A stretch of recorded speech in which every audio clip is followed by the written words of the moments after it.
2, 3, counter. You're a cool thing, count mountains. 1, 2, 3, 4. I count mountains. 1, 2, 3, counter. You're a cool thing, count mountains. 1, 2, 3, 4. I count mountains. 1, 2, 3, counter. You're a cool thing, count mountains.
Recharge your soul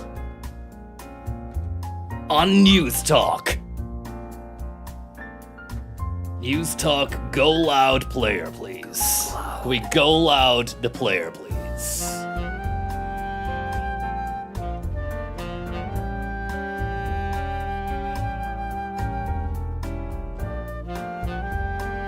Louder.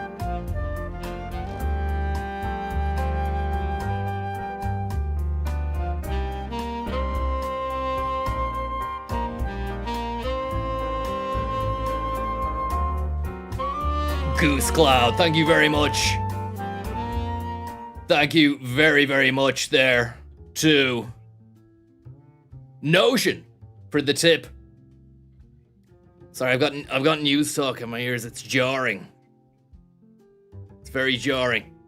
But you're not hearing it. I don't know why. It's probably for the best. Advanced audio properties. I'm not going to drive to Thingy and Dundrum and spend €2 an hour. Why not? I go to Blanchardstown, and they're constantly talking about. I wouldn't go to Blanche. I'd stay in Dundrum. Online, right? We've already killed the town centres. That's gone. If you want to try and keep the town centre is not gone. I was there earlier on. It's fantastic.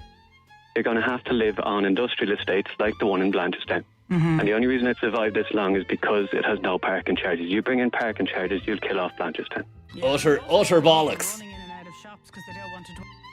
we'll get back to that later, I think. But I wanted to honor my previous bond or a promise that I said I would do a debrief on the absolute tactical media masterclass, which Ivan Yates displayed at the Oireachtas there during the week. Narubu-san, thank you very much for the tip there. And Pure Energy, who tipped after we'd finished earlier on. And Notion as well. Very, very kind of you.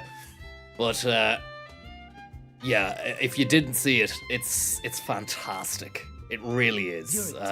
Yates absolutely stormed the scene. Horses under starlight, thank you very much. And just put paid to any detractors or people there who were biting.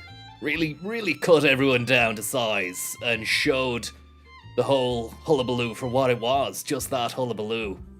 And also left us wanting more, you know, because he solidified in a statement that he was going to leave the world of media, but he said he'd still be open to a podcast, you know. Clarky, thank you very, very much for the tip there. Happy Friday. I've just bought my first house and I'm watching live from my own little office space. What a time to be alive. What a time to be alive. Thank you very much. And to Evan Kilban, thank you very much as well. Hope you're doing well. We'll check that out in a moment. Just want to hit the laps for maybe 10, 20 minutes first, just to get my bearings. It's nice to just siege into the Yateser with a few laps of a European trophy, European championship or something like that. But these shots of the Gran Turismo Cafe never fail to amaze. They're stunning. And the appreciation that they show whenever I turn up or drive up their path is second to none. I'm greeted with plates of meat, lashings of ginger ale, and hors d'oeuvres to beat the band. It's a fantastic spot. I highly recommend it, but I can't exactly tell you where it is because they don't want anyone going there. Just anyone, you know. You need to drive in something like that, preferably a sports car or a racing car or something like that. Thank you very much, Ivan Yates, for No Man. Very, very kindly there, and Goebbels. Thank you very much. Appreciate if you just didn't. If you are Gobbles, then I'll call you Gobbles. That was a mistake earlier on, and I was looking at Nuremberg the movie with Russell Crowe, who's going to be playing not Goebbels but Goering. So I mixed up my Nazis earlier on, and but I'm in no way calling you a Nazi at all, Goebbels.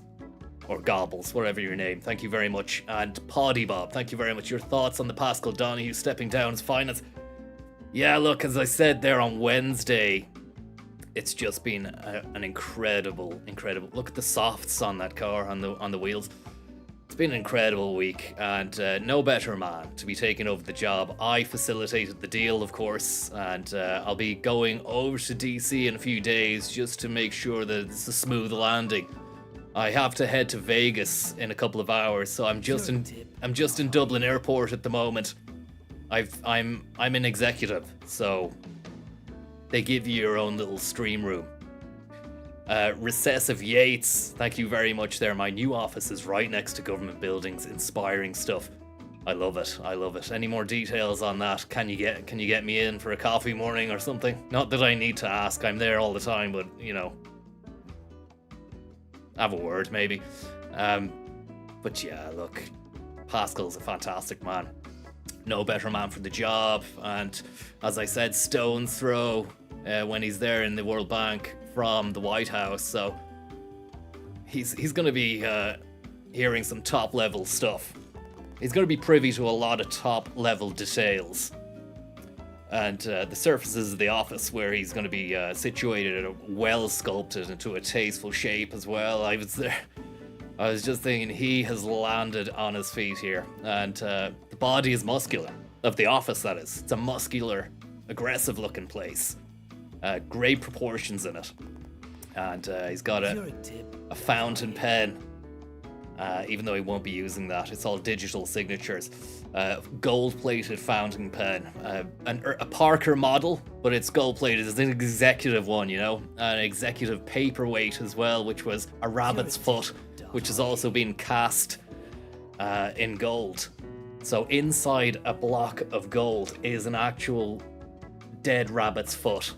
Make that what you will. Some say it's controversial, others say it's satanic. I say it's just, that's what you do when you're in the World Bank. You need this sort of stuff because you're going to have players coming in and out of your office. Money flying around, wads of cash.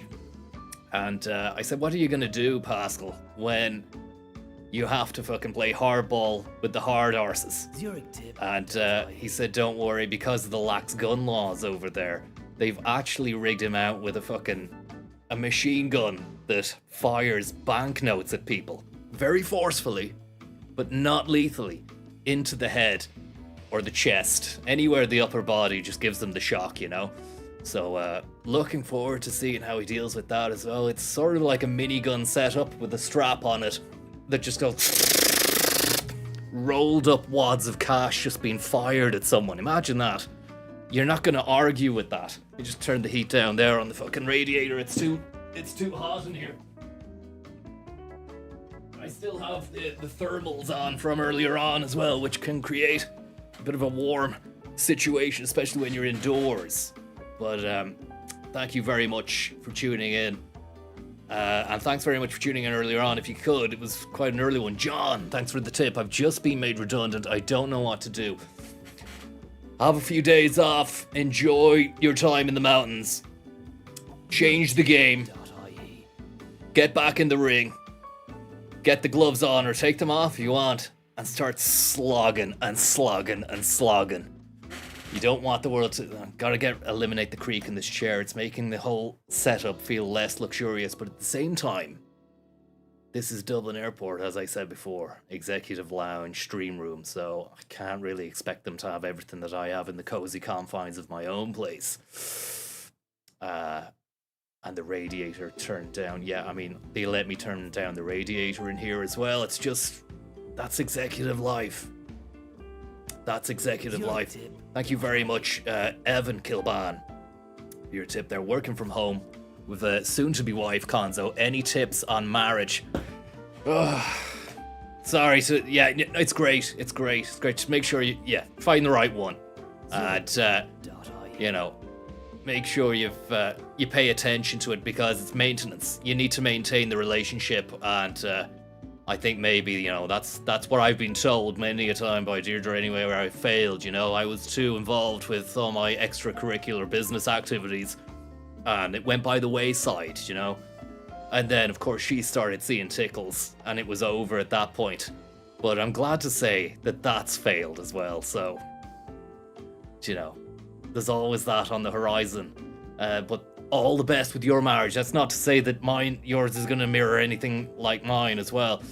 Gobbles, thank you very much for the tip. Wanty, any thoughts on the blaze in COP30? Yeah, really, really important strides being made over there in Brazil. And it was great to see Micheál Martin mixing it up with Lula and the boys and really laying down the foundations for what will be a fantastic set of targets, which we may or may not meet, but who cares? The powwow was had, the cameras were on, they did something good, and let's just see where it goes. And thanks very much, Brendan O'Hagan, for the tip. Any update on my competency-based job interview in London? Oh, you've got an update, I beg your pardon. The higher role passed me in time. Your words on blocking the noise were invaluable. No problem, buddy, that's what you gotta do. And the same sentiment goes out to your man there, who unfortunately said that about John. Yeah, block out the noise, John, and power through, and create your own world. And own it. Captain Sack, thank you very much for the tip there, and Narubu-san, and none other than Drew Houston. Your interminable silence on the Dropbox/McLaren sponsorship deal has been telling, Connor. Yeah, I don't want to talk about it. Look, I mean, you seen earlier on my sentiments. I have a lot of love for Dropbox, what they do, and how they're doing it. There's no one like them. But McLaren, look, it was never my go-to, should I say, setup in the F1 world. Maybe back in the day, But it's all Mercedes, and since the Lou Dog has gone to Ferrari as well. I mean, I said au revoir and arrivederci, whatever the Italian is, but I appreciate the automotive revolution in racing that Ferrari have heralded numerous times over the years, but my heart will always belong with the Germans. And, that's why I drive this, that car is hilarious, says Riley. I mean, I don't think so. Zero hilarity involved in it. I mean, that just sounds like someone who doesn't regularly get behind the wheel of one of these things. But thanks very much for tuning in, and I hope you're doing well there, Riley. Let's call a spade on your absence from the rock room, says Drew. I was there this morning. They just won't let me in. They just don't know me yet. I feel as though once Dropbox really understand who I am, then all bets are off. My ultimate dream has to be going full Phil Collins on that fucking electronic drum pad in that room. Preferably while there's a powwow meeting going on between some of the higher ups on a video link conference. And I can maybe underscore some of the points they're making with some snare fills, or even some bass kicks. Haven't decided yet, but look, Dropbox, if you're listening, if you're watching, I know you're watching. You just don't know me yet. And I love the arcade cabinet that you have with the Scum virtual machine emulator running Mortal Kombat earlier on. Fantastic stuff. Mortal Kombat is a real business world game. It's one-on-one, it's mano a mano, it's finish him. It's your man putting his hand through the chest, pulling out the heart, and then does he eat it? I can't remember what he even does with it. But in the business world, you need to have a strong finishing move, and that game exemplifies a lot of the tenets of personality required to really fluctuate and capitalize in that world. But less of the chat now, and let's get on to the track. The Mercedes 845 AMG, which Riley was saying was hilarious, has been carefully designed to express a tough and cool attitude, so don't know where the hilarity is there, Riles. I want one in my garage, says Ed Welburn, and Ed's a fucking fantastic man. Sarah's fucking chiming in as well. That was fascinating, she says. And Ed, don't mention it. I'd love to talk to you again sometime. Until then, let's open up our menu and see what's for dinner. European Championship, which unlocks an American track, Colorado Springs, USA. I've Ivan Yates ready to go. If you're tuning in, it's not going to be a full-on drive time attack. I want to really just look at some of the finesse and gravitas that he brought to the Oireachtas there during the week. How was your practice run at Dragon's Tail? Can't even remember. It felt alright. It felt good. Now's your time to take on European champions. Your aim is to finish top 3. Yeah, that's easy. I've done it. Done it a million times. And we've got a nice intro piece here. Beamer, Aston Martin, Porsche, Renault, Alpha.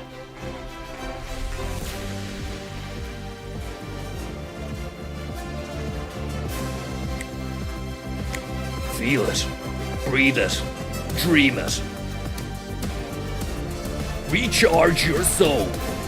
Now is the time to understand the importance of the European Championships. Menu book 2555.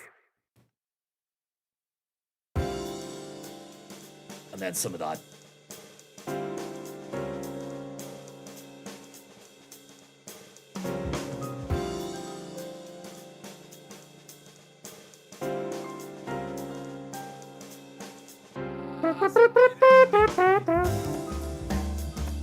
Very nice bass as well. It's lounge.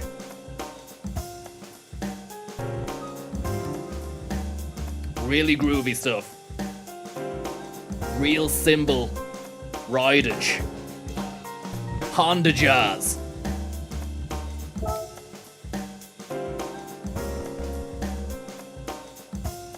Jazz box. Are we in Europe for this? Don't know where the track is for the event.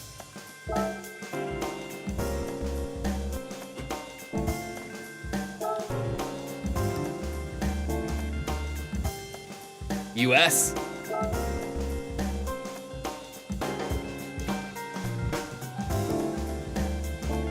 Did it say US in the World Circuits? Look, World Circuits.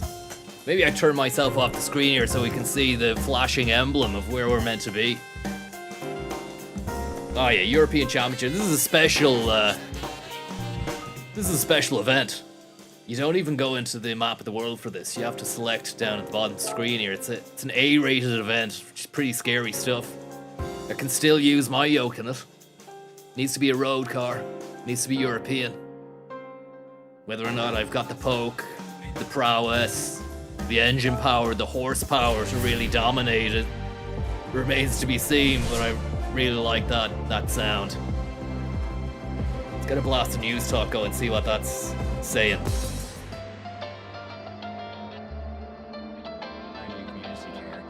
And it's put us on the world stage here. So it's been confirmed by the Guinness World Records that this is the largest knitted diorama ever created. It's drawn recognition from home and abroad. Taoiseach Simon Harris was down there, and there was also delegations from Japan and Canada to see it. Okay, so a diorama is like a map with kind of depth and texture to it, I think, exactly. isn't it? It's a bit more 3D than just your average map, and it seems to be it's made out of wool. So measuring, it's 16 square meters, and it's got landmarks, mountains, and coastlines from every province, all made out of wool. And it was made entirely by the Carnegie Creative Crafters Group. So this is in the Wicklow people. Liz Butler from the group said that when they began the work on the map, they had no intention of chasing. We'll knock that off. It doesn't sound, it's not good.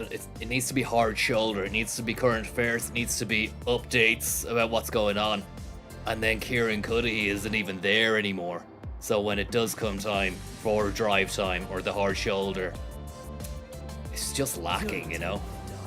And in fairness to Cuddy, he took the plum job at Liveline, but it's just, I don't know. I preferred when he was doing the news roundup drive time at the end of the day, to be honest with you.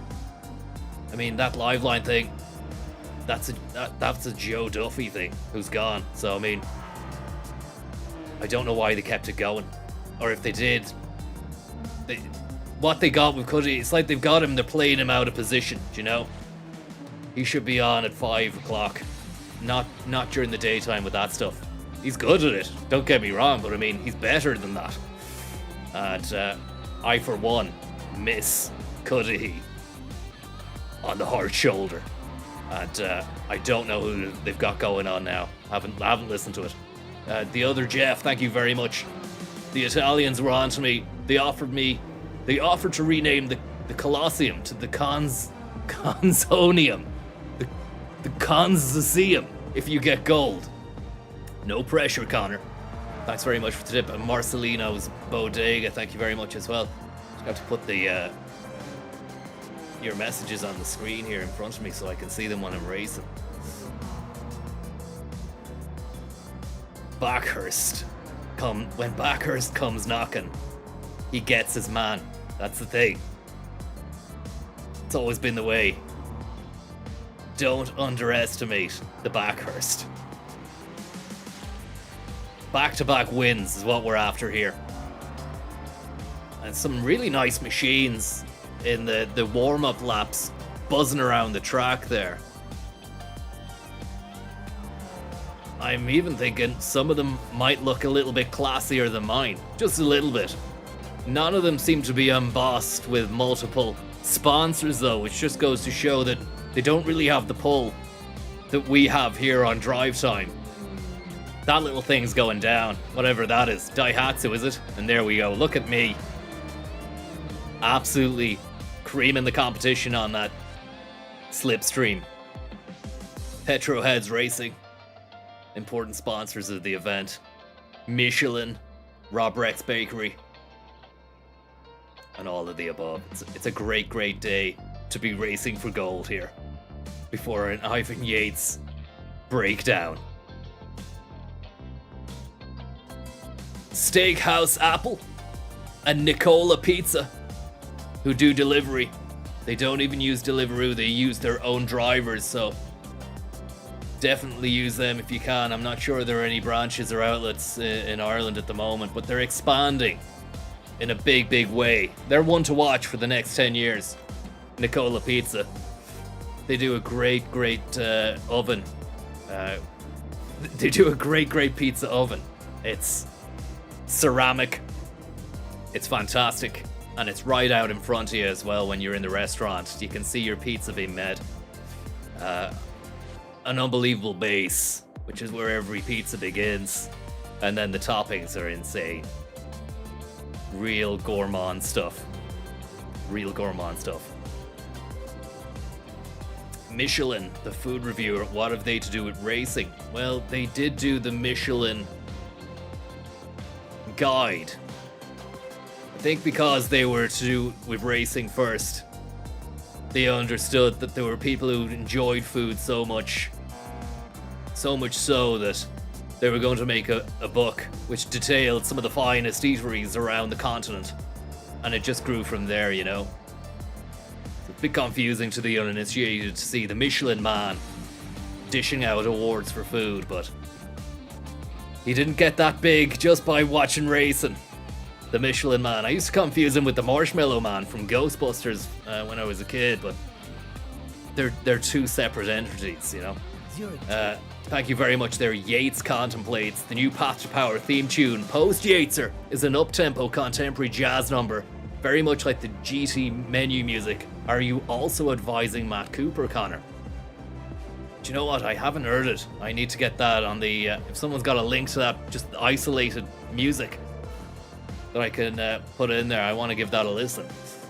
I didn't even know he's still continuing Path to Power without Yates. I just think that's disgusting.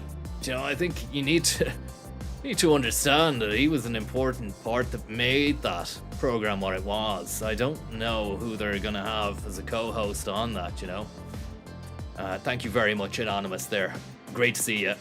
Will you be carving to turkey for your Christmas dinner this year? I haven't thought about it, man.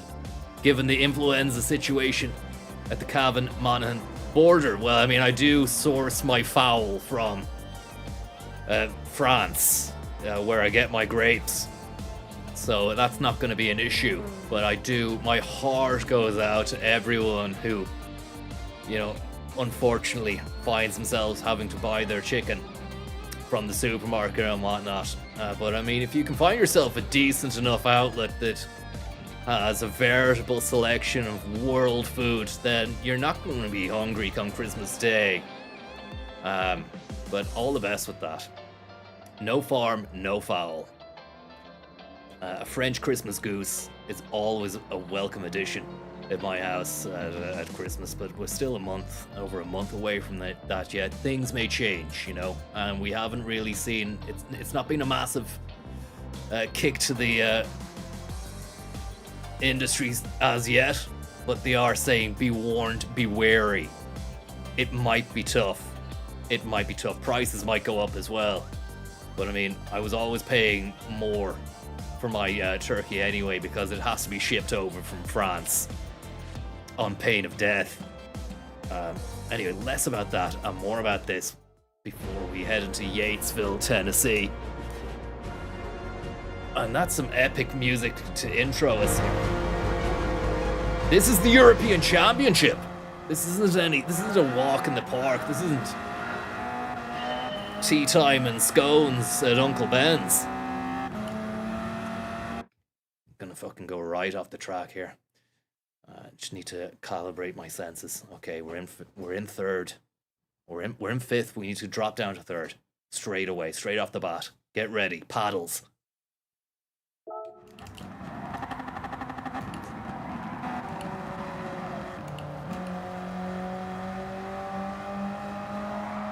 Fucking hell. Fuck. Well, there we go. Being fishtailed, that was some real nasty behavior from your man. But I mean, I didn't have the best start. Being before grapes, might need to try Forza. I think that's not available on the PlayStation. I'm pretty much Gran Turismo till I die. I think Francis might have tried the Forza Horizon back in the day. And it did look fantastic, buzzing around Edinburgh and the outskirts. They'd replicated Scotland. Aubert is dodgy. Auberge de jeunesse. That's great as well.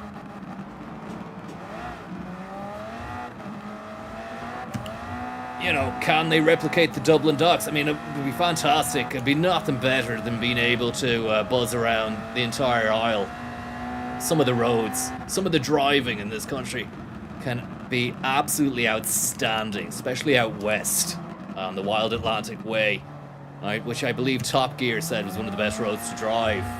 I think the stretch between Clifton and Westport. Also taken in Clew Bay and driving past the monolithic Croagh Patrick. Fucking hell. I don't mind open world simulation at all. It's great. It has its time. It has its place in the pantheon. But there's nothing like a fantastic track to really master and dominate, you know? And let's not forget, the domination still needs to occur in Germany. The Nürburgring time trials. A full restart? I think so. Get off your phone while driving. Technically, it is being on your phone, reading the messages as well, which are coming through. It's Friday. Time to head out to your local coffee shop for a bean and scone.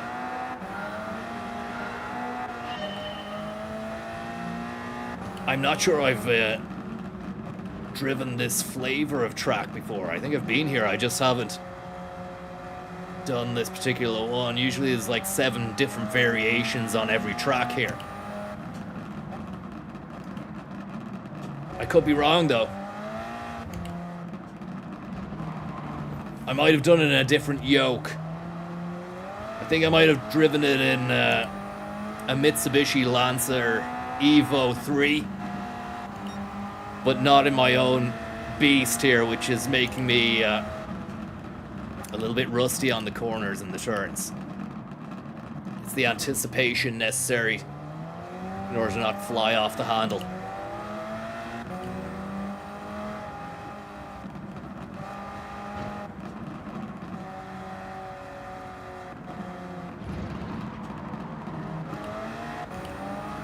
Lovely stuff.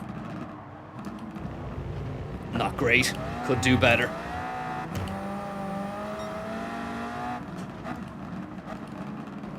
I try to replicate my Honda in real life in this game, but I need the engine swaps for it to compete against the big boys. What are you driving, Narubu? Accord? Prelude? Honda Jazz? I mean, there's no end to what you can do with the Honda Jazz. That's what I've been told.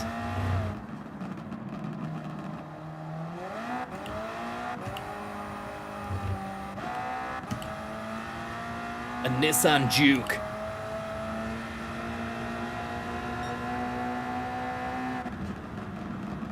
It's a 1991 EF hatch. It's a true beauty. Japanese reliability at its finest.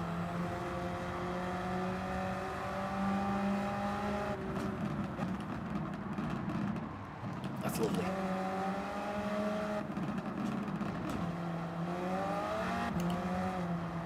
And I wonder there, somebody was telling me about the Jazz intro to the Path to Power podcast, which has changed because once Yates has left the scene, the building, they need to rebrand it, I suppose. And I wonder what that sounds like. And did Cooper address everything? Did he address the scenario on the program? That'd be interesting to hear what his take on it was. Personally, I think that he knew well what was going on with the Yateser.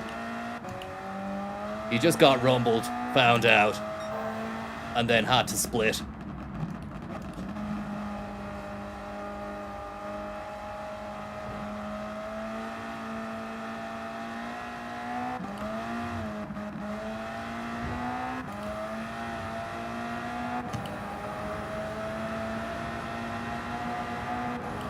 Eddie Hobbs O'Clock remix by Bunhauser.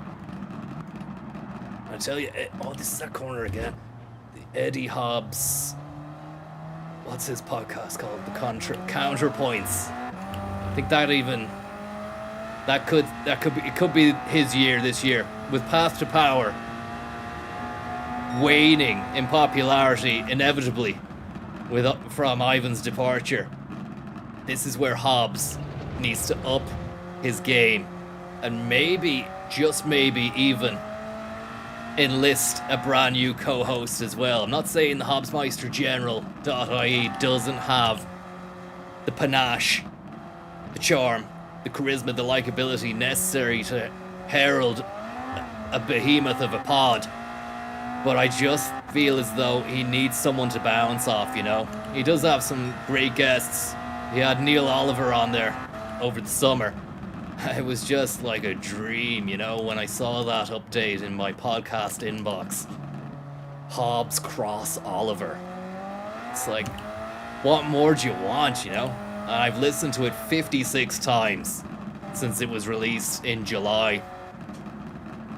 And I put it on a night to fall asleep to as well, and let some of the philosophical points and counterpoints just seep into my soul and conscience. I love it. He needs another Eason's book signing. I think that's Yates, is it? But the thing is, this has done Yates a world of good. He'll not only bounce back, he'll crush the competition. If anything, this has put wind in his sails, I imagine. Says he doesn't like being in the news, but he loves it. And Hobbs would kill to get a sniff of the notoriety that Yates has had over the last few weeks. Not happy with second, but we'll take it. And the music is fitting as well for a titanic struggle.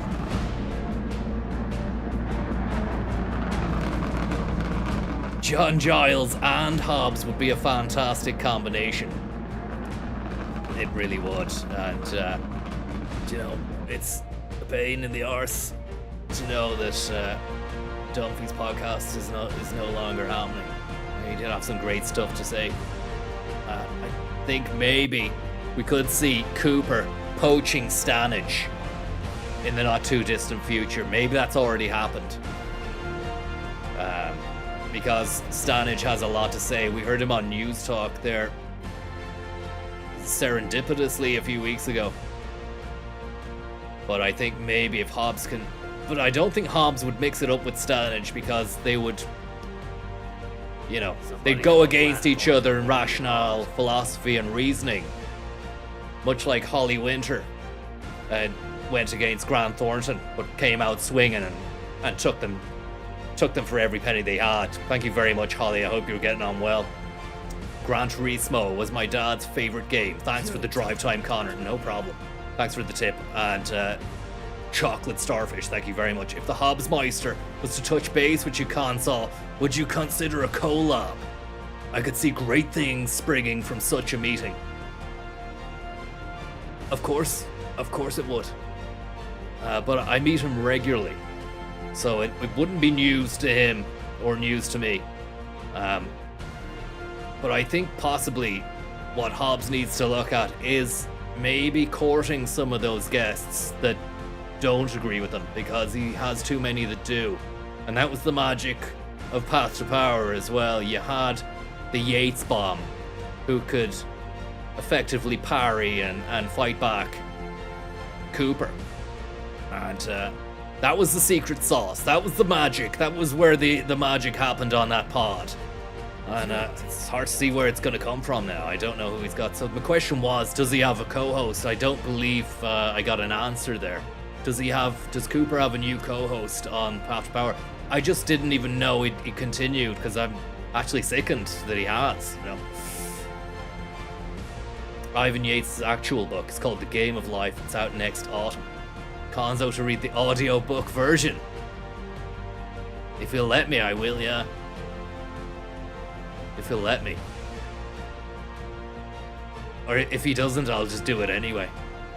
Do you know? Narubu-san, thank you very much there for the tip. And still, it's almost 1 o'clock. And still nobody has the information vis-a-vis the co-host on Path to Power. Cooper has a little sock puppet called... Okay, now. Let's get on to the next race. I think there might be 3 in the series.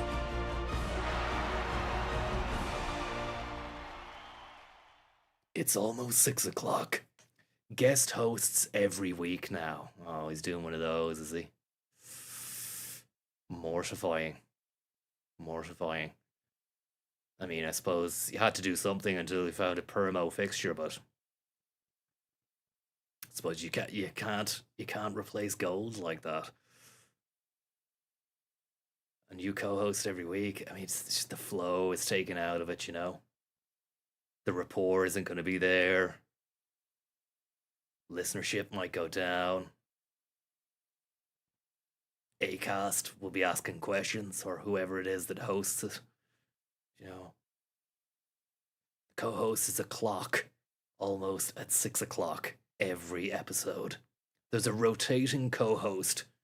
They're both rotating in a literal sense, which harms audio quality and narrative. Okay, let's just click that and go through to the next situation. I'm going to listen to Path to Power after all this anyway, just to give myself a bit of awareness on it, and I want to be able to dispatch my take at pace the next time we reconvene.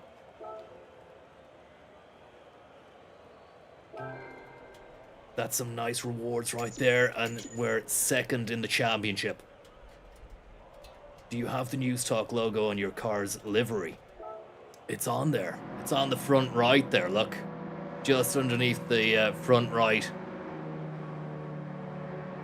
headlight there. But we're looking for more sponsors. We're actually looking for more sponsors in it, and if anyone's interested, we can get you rigged up, and I can get some great photography done on it as well. Really hone in on those details. Obviously, you want race wins. That's how we attract the big name investors. But yeah, it's an open door at the moment. As you can see there, we've got a real nice bit of real estate on the front windscreen top. So your business name could go there. We've got something that could go on top of the car itself as well for the top-down view. Some nice aerial shots there, and under the front left headlight, we can get something going as well. So whatever you think yourself, let's do it. How much for below the front left light? It's up in the air. It's up in the air. I'm waiting for the first offer, and we can take it from there. I don't like to really open the kimono first, you know. It's a tendering process.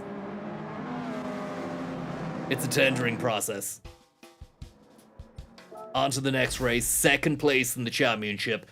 I think a podium finish overall is what we need. Monza, the home of Italian motorsport. Some beautiful long straights, powering into some frightening chicanery. Maybe expect to restart, because I'm a little bit rusty. I mean, people say it's one of the easiest tracks to race. Not on my watch. Not on my watch. It's actually quite demanding, especially if you're behind a beast. Get behind the wheel of a beast and everything turns on its head. Is there a crypto sponsor yet? Which is a real booming market. Not yet. Not yet. We're still looking for something. A booming question mark. It's on the decline. So, a lot of people saying that crypto's dead. I just, again, it's like Dropbox. They just don't know me yet. Look at those planes with the Italian flag over Monza. Absolutely extraordinary beginning to this race here with the Italian flag in smoke in the air. Absolutely beautiful. I didn't know that happened. Didn't know. When have they ever done that? They've never done that. Fucking love that. Is that just a European Championship thing?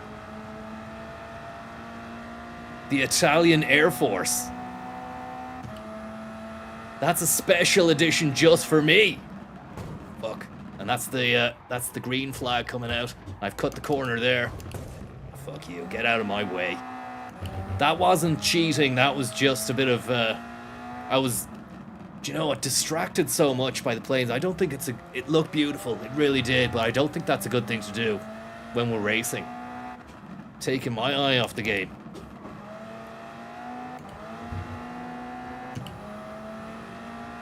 As we go into the Arrivederci 7x12, sponsored by Sparco. It's an absolutely demonic pace being set here by the group leader, Carlos Lopez. Connor Williams in the Mercedes, trying to cut corners. Maybe, just maybe, this might not be his day. But again, San Pellegrino in the back pocket, and a lovely cool box chill vibe full of liquid crystal goose eggs in the glove box says this could be the day for something special. Francesco Todoracci has respected all of us in a ceremony before we started the fucking thing straight off it. Just bear with me, guys. I just need to have a sip of cranberry juice and then get involved in this race. If one thing's for certain, I'm really going to enjoy the flyover again.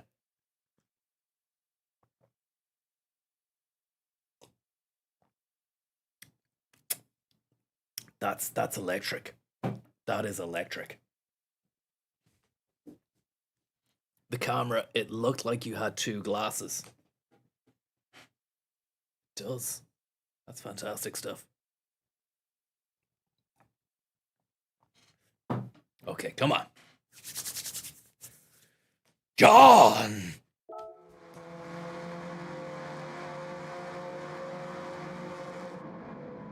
Get ready for the flyover here. This is why it's a slow rolling start. They had to give the go-ahead to the boys. And we're underway here in Monza for the European Championship.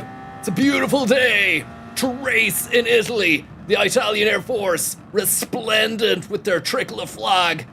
It's a lovely green, white and red triage of colours. A trifecta, some would say, as we go underneath the Harman Logistics turn sponsor banner at a rapid and alarming pace.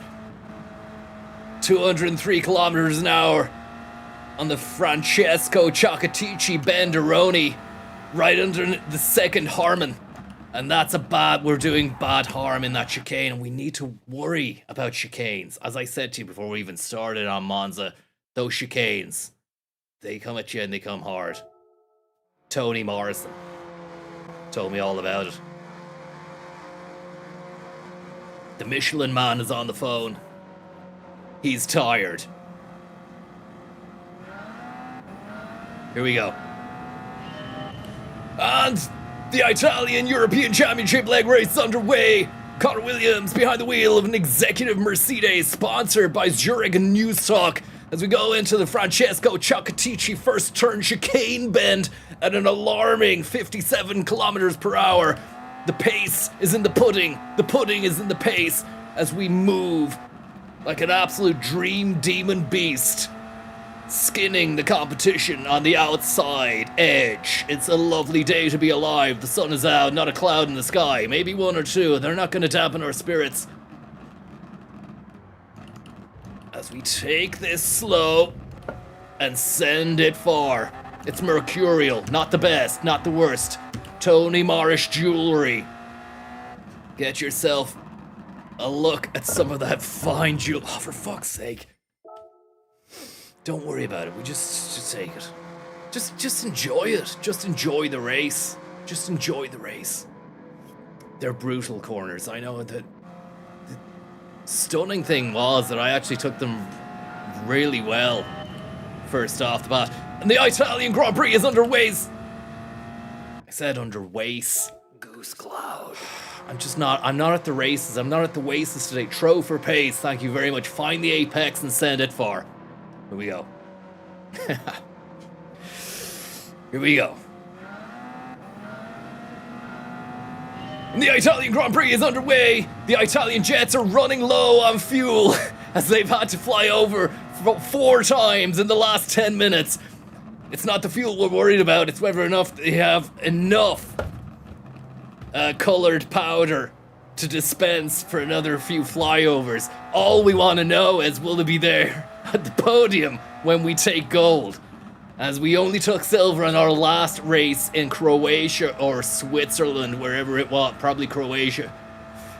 I'm just hoping for a gold here, a gold trophy, and we just need to remind ourselves and remember, take it easy, block out the noise, funnel out the negativity, and fucking send it hard under the Toby Morris jewelry hoarding stand.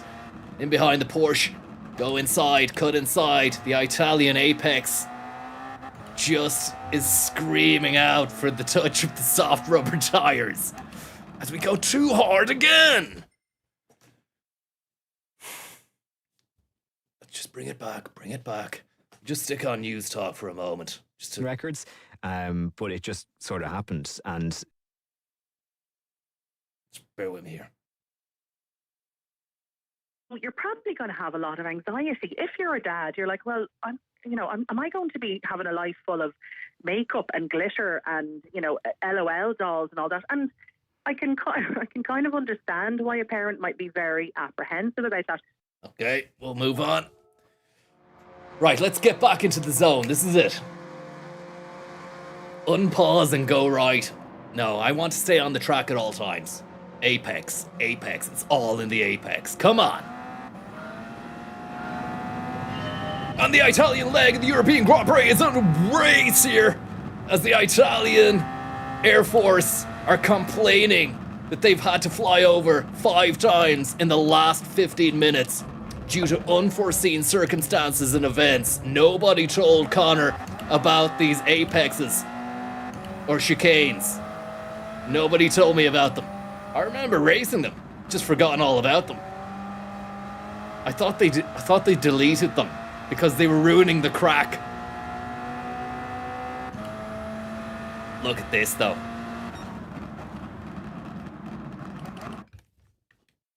What am I doing? Trophies. I don't want... Fuck the trophies, John.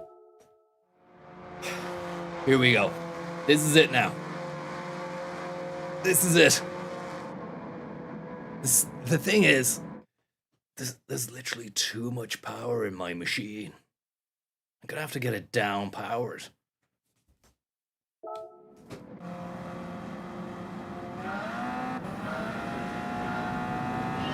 And the Italian Grand Prix is under race here as we go hard and fast into the first chicane.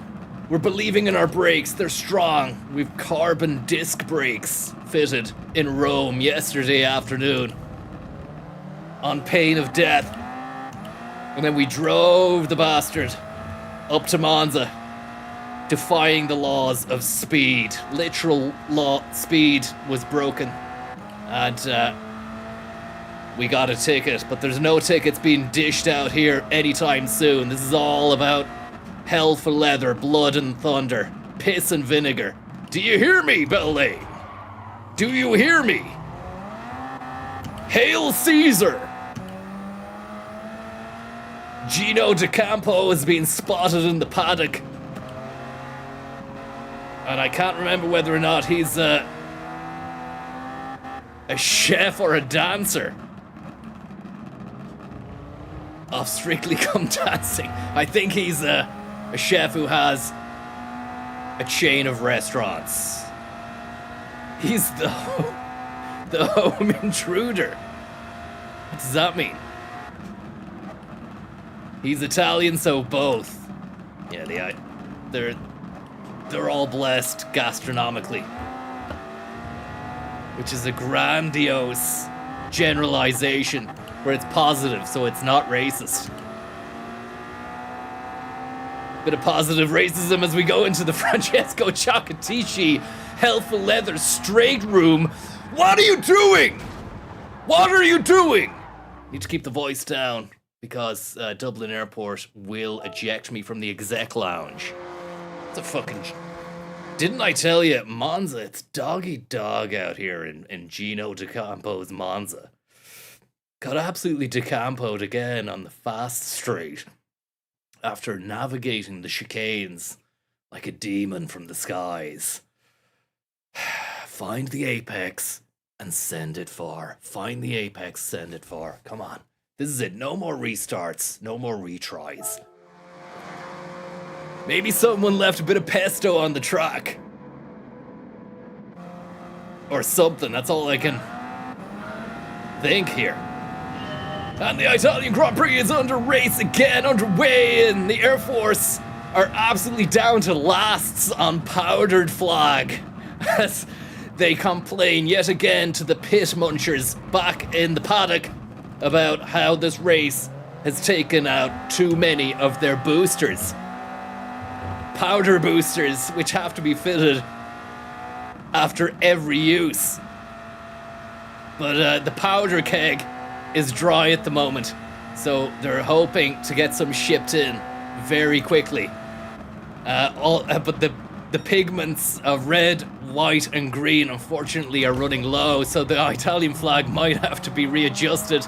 We could actually be seeing a brand new Italian flag before the end of the day. All they have left is yellow and brown, which, as you know, doesn't really sound appealing and might actually be seen as an affront to the Italian mindset and people. Right now, it's not the powder that those lads are sniffing, it's my exhaust fumes as I don't go off the side of the fucking Francesco Chocotici straight house. I tail gauge these losers and make sure I'm going like a kitten on the brake here. Kitten on the keys. Fats Domino. Another brilliant tune. Who's this? Get out of my way. Smokehouse. And we'll go for a triple smokehouse for the next turn. Smokehouse.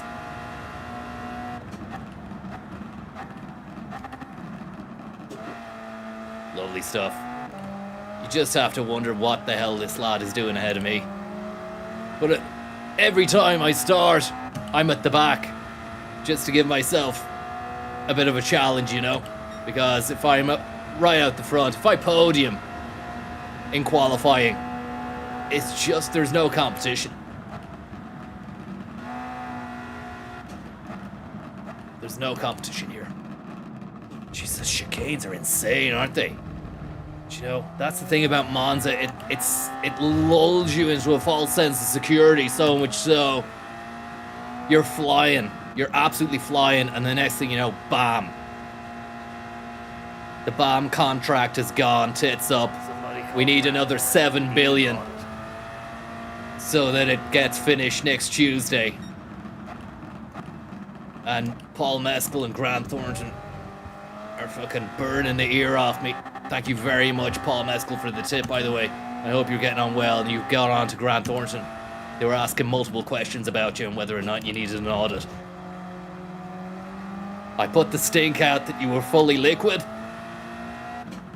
and they took the bait. Doesn't mean to say that they've forgotten about you, Paul. Have we finally got the F1 contract sorted, Con? I don't know, but I'm setting my sights on Lopez and Beauvoir. You know, my nemesis, Beauvoir, who's leading at the moment. We've still got another lap Petici to come after this. We just need to remind ourselves that the chicanes are nasty. And send it. And send it. And send it. And have it crying, screaming out for 6th. Well, we're in 6th. Go down. Go down.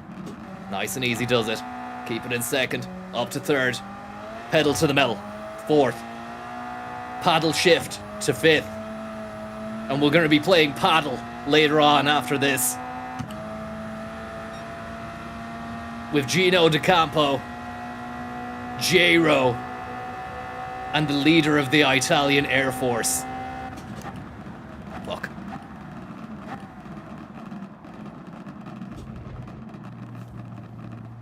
Antonio Planioli.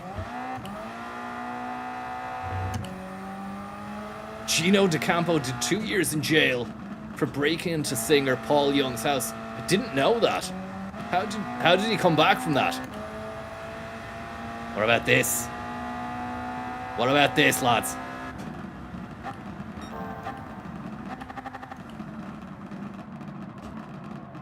Real granny cornering there.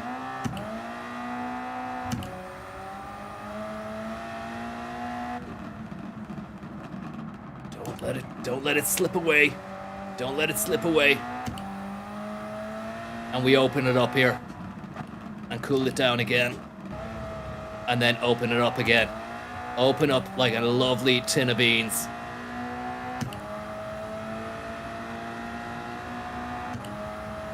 Mamma mia. Here I go again. My. Gold trophy in the sky, in the eye, ready to be claimed at pace, trophy pace. I love the way the apexes have the Italian colours. You know that they just saw red and white and thought, that needs a lovely lock of green in there, lads. Final turn coming up. We'll cool our jets here. Down to second. Granny it around the apex. .ie. Thank you very much there, Eduardo Hobachichi. Oh, look at that. No competition. No competizione. Absolute fantastic race there from Connor Williams in the Mercedes. Mercurial action from start to finish. Not one mistake made. No, it's a clean race. It was a clean race bonus. It's definitely going to be given to us there, awarded. And if I'm correct, I don't think Lopez finished second, which means we fire ourselves right up to the top of the leaderboard. Barry Beauvoir in second, our nemesis. Lopez could only manage a paltry third. And the rest of them, who cares? Nobody remembers you. You didn't finish on the podium. Get the goose out, but not yet. We still have one more race.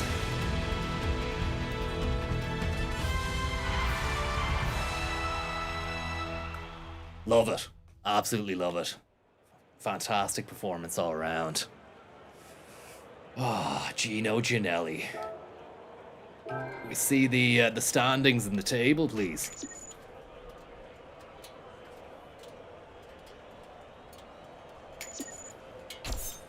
Lopez is in serious debt.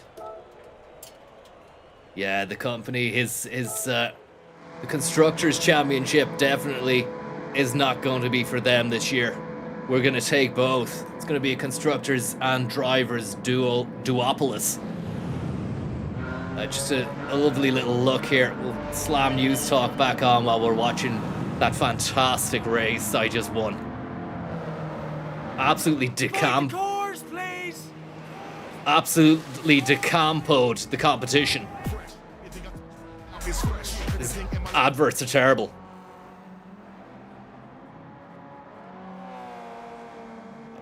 Tell you, Coors is tasteless stuff. Absolutely tasteless stuff. Wow. And would you be all over the world now doing stunts on movies, or is it very much an Irish-based? No, luckily it would have been that way until sort of maybe early 2000s, but lately some of our crews are... Good luck. Good luck. It sounds interesting, but I mean, this is better. This is much better. Look at the light. I mean, to win a race at Monza is one thing, but to do it under the cover of such impressive lighting like that is another. I don't think many people have had the privilege of being able to. And look, that Porsche, it's a beautiful machine, but it just doesn't have the muscle necessary to make gains in the way that I made them there.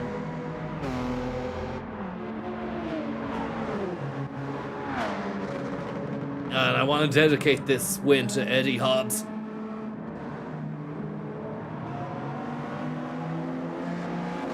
Absolutely lovely cornering there. Cautious, but still aggressive. Little knock there on that Volkswagen. I don't remember that. And I actually don't know if... I didn't check to verify whether or not I got a clean race bonus. Don't think I did. Dan Breen says this car is the D4 Death Ray.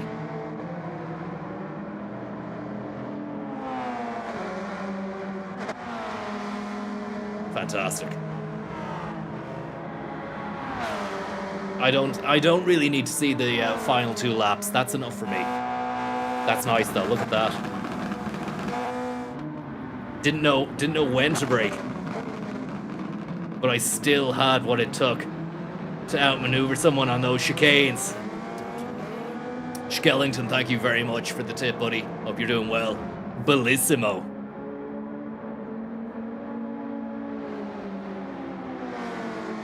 It's what you're built to do. It's absolutely fantastic. As we go into our, I think, the final race of the series, I'm nestled at the top there, comfortably, of 22 points. Beauvoir in second. Oh no, that's not the final standings. So Lopez in the M4 is going to move up to second, or into second.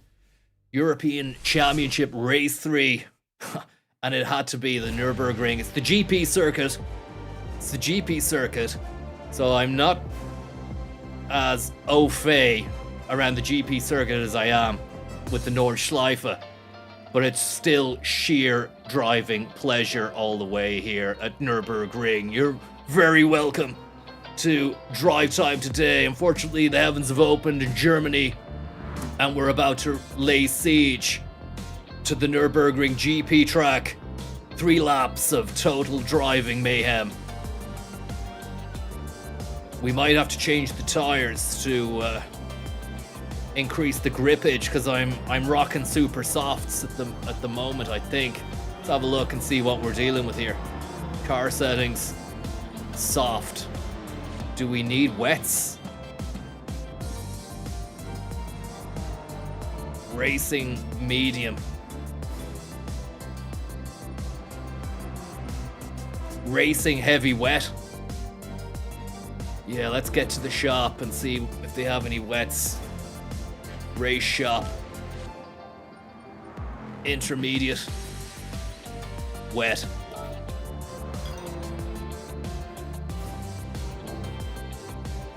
And let's slap those balloons onto the axles. Racing heavy wet. Hopefully it's allowed. Sometimes they don't allow you, but I think in this situation it's bringing my driving power down a few notches, because I'm not going to have that super soft speed anymore, that grip. But hopefully it's allowed. Calculate performance done. There we go. Good stuff.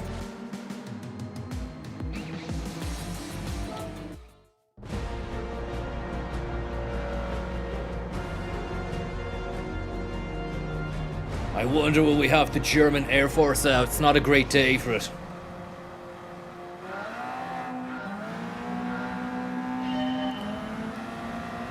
Nothing spectacular in the skies as we start this one, but we've got great grip thanks to the wets that we've just purchased there for 30,000 credits.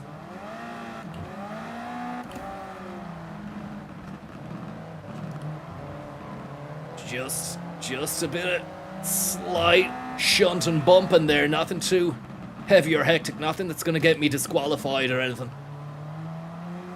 But I'm 26 seconds off the front here, and that's really going to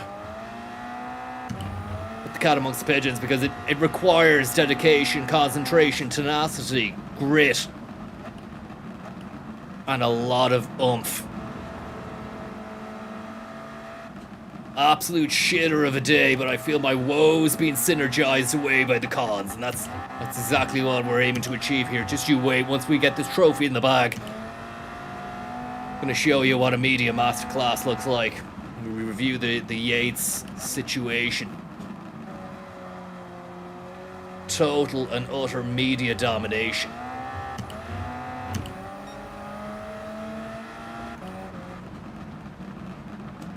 And the rain has stopped, I think. No, still going.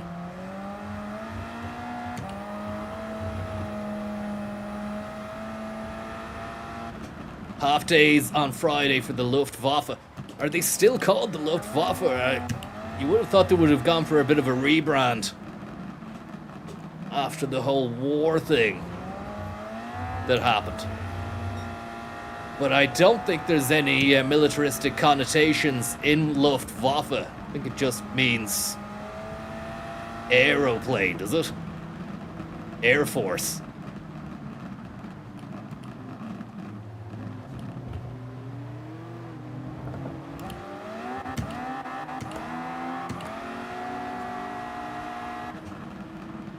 It's literally the German language. I know that. I know. I'm just saying.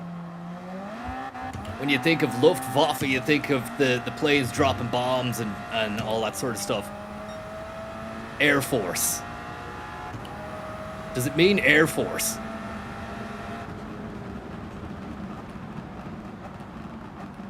Oh, now that's me going right into the Yokohama tire fucking barrier. Because why? I'm having an argument about what Luftwaffe means with Guillaume Benoit. Red Barons. It means Red Barons, okay. I'm glad we've established that.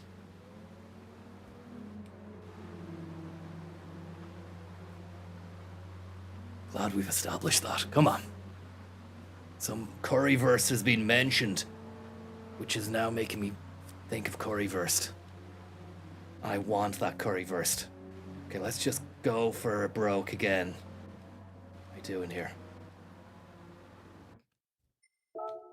Luft means air, Waffe means weapon, okay. "99 Luft balloons. Yeah, sorry for the sauerkraut there. I don't mean to be going sauerkraut on us. This is Friday, this is trophy day. This is drive time. It's essential. .ie. Thank you very much, Owen Murphy, for the tip. As I fucking clip a cone. Cone clipper. You just need to, I mean, podium. Is it going to be enough? Especially if Beauvoir is in second. Look at that name up in second. We can't let that happen. They're going to take us to the cleaners. Third is not enough. Second might be enough if... Second might just be enough if Lopez wins. But then again, I don't think it will, because if Lopez wins, I think he might go ahead of me. But then he finished third in Monza. So the permutations and combinations are being worked out here in my mind. I just think we might scrape it, you know? Because it looks like Lopez is having a better day out in Germany than he was in Italy.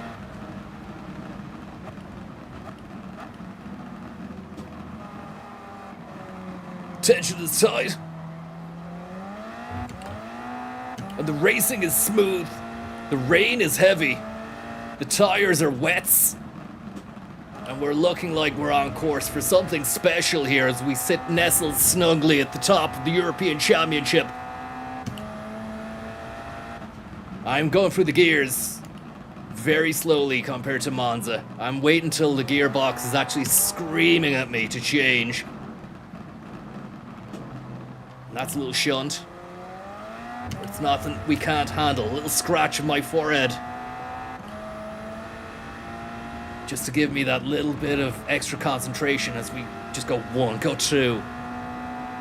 And maybe a third to follow here. Oh, fucking hell. What's this? Oh, that's not good. That's whiplash. I'm gonna scratch my head again for luck.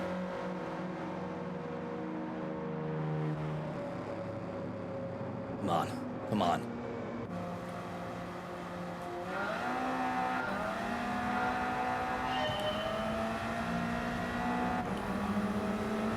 Don't know why, but I've actually got a few different itches on different parts of my face.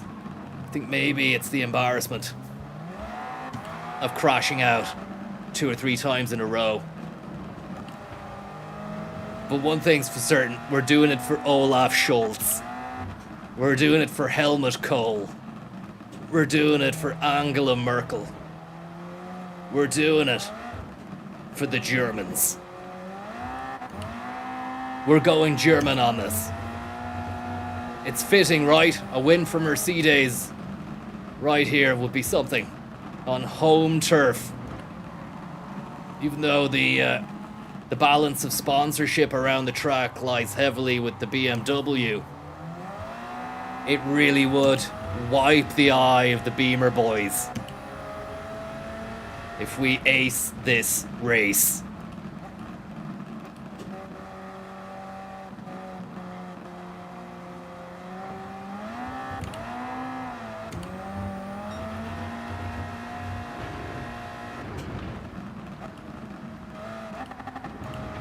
Ace of base. Apex Ticklestone. We're doing it for Klinsman. We're doing it for Hansi Flick. Just gonna fishtail this guy. That's nice. And then open it up. Open it up large. Beautiful. So fast, and so clean as well.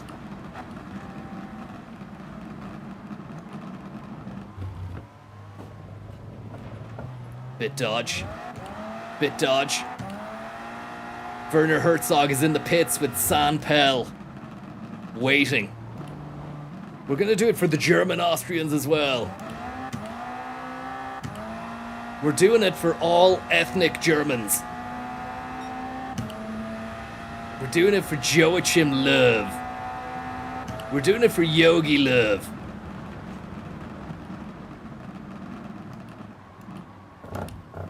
Christoph Waltz as well. Hopefully we're going to be going for dinner later after this. In Nuremberg, or Nürburgring.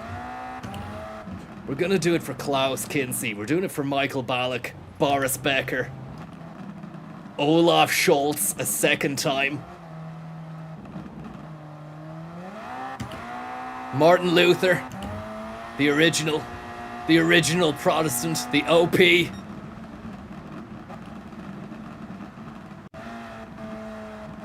Oh my good God, no. We're doing it for Oliver Kahn and his impressive golden mane. I wonder, does he still have it? Can't cook, won't cook. His ill-fated foray into television. Into gastro telly, which didn't take off.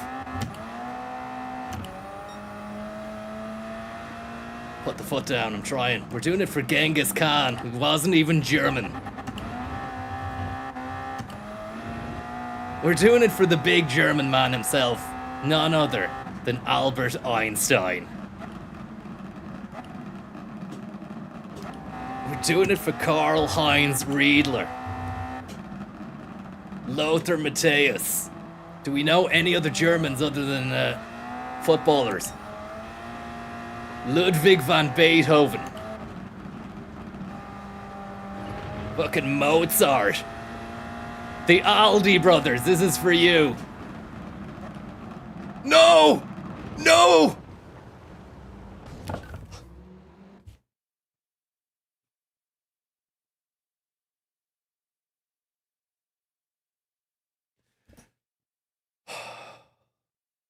It's what Sarah always says. Take a deep breath, relax, you got this, you've got this. I think the German names weren't throwing me off, they were actually adding a lot of spark. So if we can please, if we can keep that going, we want a veritable list of who's who in the German sphere. We've had Merkel. We're doing this for Adi Dassler of Adidas, or Adidas, however you want to say it. We're doing it for Milli Vanilli. Discredited and disgraced Milli Vanilli are in the paddock as we speak, ready to do a fucking sing-song mimerific special afterwards, in which I'm going to do some mime artistry during it. I'm going to paint myself white and wear one of those French shirts and mime my way around Milli Vanilli whilst they mime a song. Then Bernard Langer is going to come out with his crazy putter and miss a crucial Ryder Cup putt. because he has the yips, which is a term for losing your bollocks. Doesn't mean that he's got a bag of yips or anything like that. But Nina Hagen, Peter Lang, Jonathan Fassbender, we're doing it for Haribo, the sweet manufacturer. We're doing it for Kinder. We're doing it for Kinder. We're doing it for Milka. Dr. Oetker as well, who, little known fact, is not a fucking doctor. He just made pizzas, but decided to call himself doctor, and he gets away with it. Why? Because it's just a brand. It doesn't mean that he's a GP. Other Germans, Kermit the Frog. Little known fact, we're doing it for Puma King, Dr. Dre and Martin Lawrence, who aren't German. I don't know why you're suggesting them. We're not going to do it for Kaiser Wilhelm. We're not going to do it for any German military people or Nazis, so don't mention them. That's my John Cleese moment. Don't mention the war or Nazis. We're doing it for Oppenheimer, who I think was German. I'm not sure. I think he was. Maybe he was, yeah. It's just he did his best work for the Yanks, so some of his greatest work was done for the Americans, so that's why I think maybe he's American. Is he? Did they make him an honorary American? I'll have to watch Oppenheimer again. It just went on too long. It was a fantastic film, but it was too long.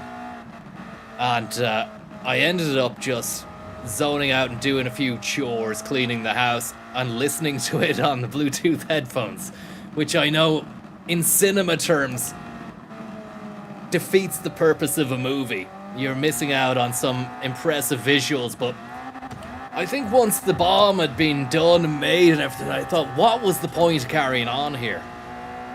So I cleaned the house and made a fantastic lunch that afternoon. Let's do it for bread. Let's do it for pumpernickel. Okay? Let's do it for the Klinsmann dive. We can rename it the Klinsmann Drive. We're doing it for Philip Lahm. For Von Braun. For the Schnitzels. For the Schnitz and Giggles. For Ralph Schumacher, Rammstein, and Kellogg's Corn Flakes. In association with Sigmund Freud.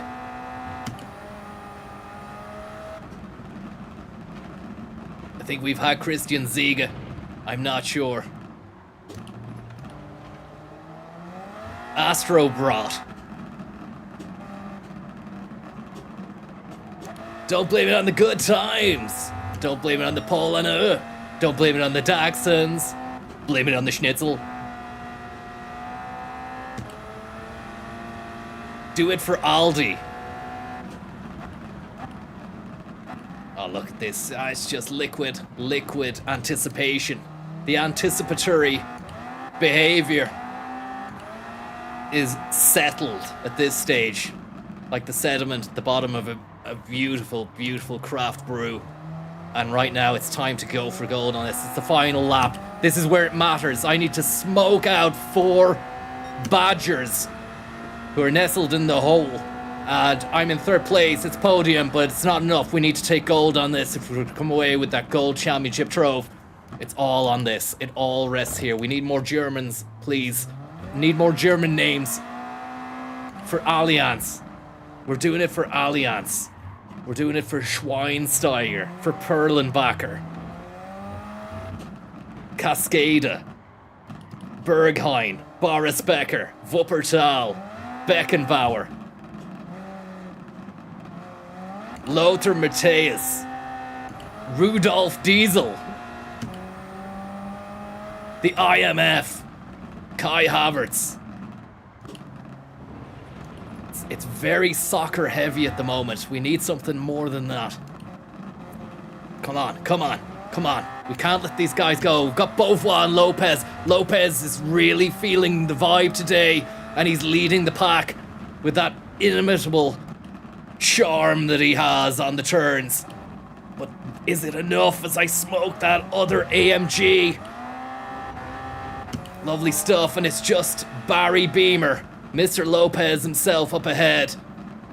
This is where legends get made, right here. You're joining us, Nuremberg GP in the European Championship. Connor Williams behind the wheel of his absolute beast demon unit. He's up against Lopez, who's slowing him down, trying to throw a bit of fucking grime in his gears. It's not going to work out, though, because this straight is owned by Kirsten Dunst, who has given Connor the go-ahead to let rip and let it slip into first place. We go. This is it. This is it. This is everything he's wanted, everything he's worked for all day. Pope Benedict sends his regards. Pope Benedict, Ratzinger, rest in peace, buddy. God's Rottweiler, former questionable youth, extracurricular activities, but who cares? It's done. We did it for Thomann.ie. We did it for Kraftwerk, Carsten Janker, Avant-Garde Rockers Can, Damo Suzuki. We did it for you. We did it for Noi. Here we are. There we were. DHL, Birkenstocks, Spangler, Johnny Schnitzel, Idle Hands, Scooter, Carl Benz, Van Halen, Claudia Schiffer, Heidi Klum, Birkenhead, Let's Go, Esterplatz, The Boys in Dusseldorf, Spangel, Mercedes, Seal, Ramstein.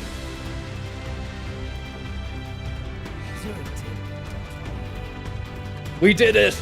We did it! And we're taking the trophy back home! Thank you very much there. Do it for Drebin and Jenkins the Monkey. Owen Murphy, thank you very much. Have you tried the fine beanage around Sandyford and Central Park? I haven't, but I'm going to be going there soon. And thank you very much. Anon, who says, did you see the street art of Francis' Uncle Tommy? I haven't seen it. I have not seen it, but hopefully I will see it and they will see it at some stage. If you could maybe send a link. Bit of indigestion. That's nothing. That's nothing. Johnny Sausage, thanks so much for believing in me, buddy. Couldn't have done it without your sausages. And look, oof, it's a hot one. It really is a hot one in here. I've still got the thermals on from the Sub-Zero coffee sojourn earlier on. Sweating bullets. And there we are. We did it. We did it. We did it. That's going to be the headline tomorrow. Just 3 we did it's. Gold Trove.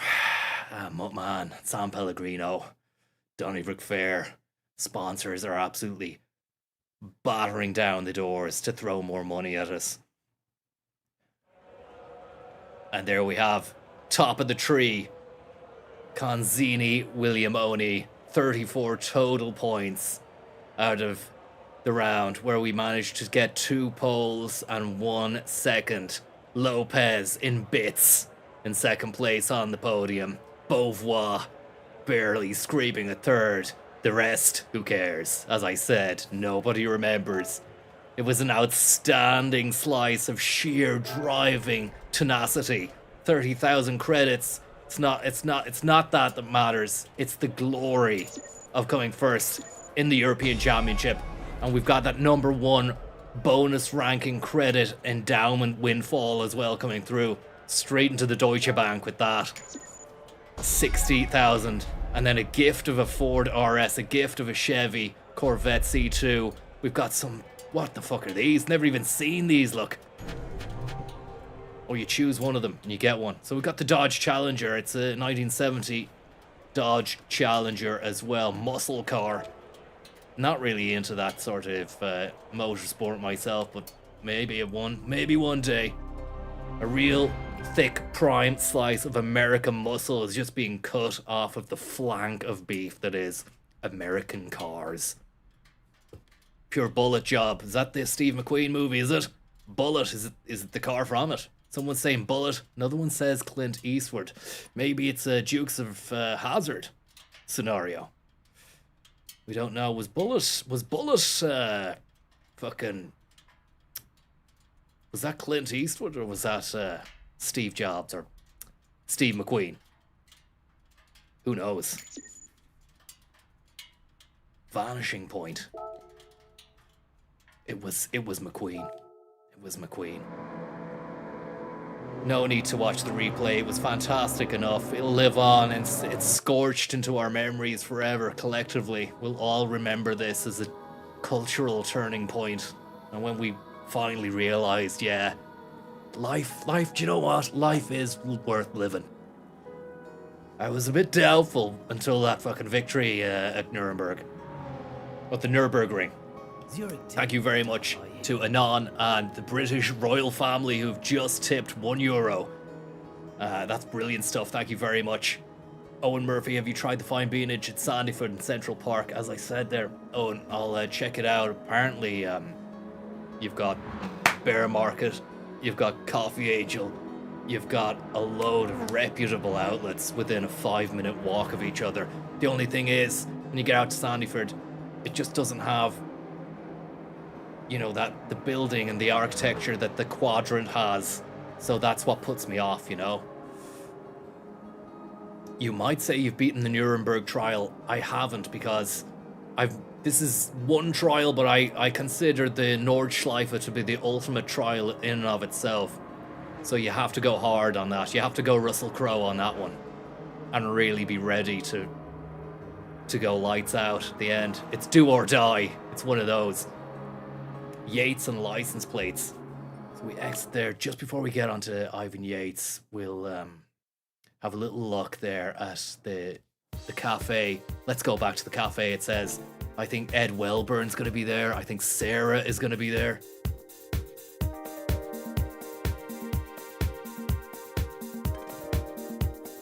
Love that music. Can we have that music with some shots of the Quadrant, please? Any chance of some shot? We still need to podium.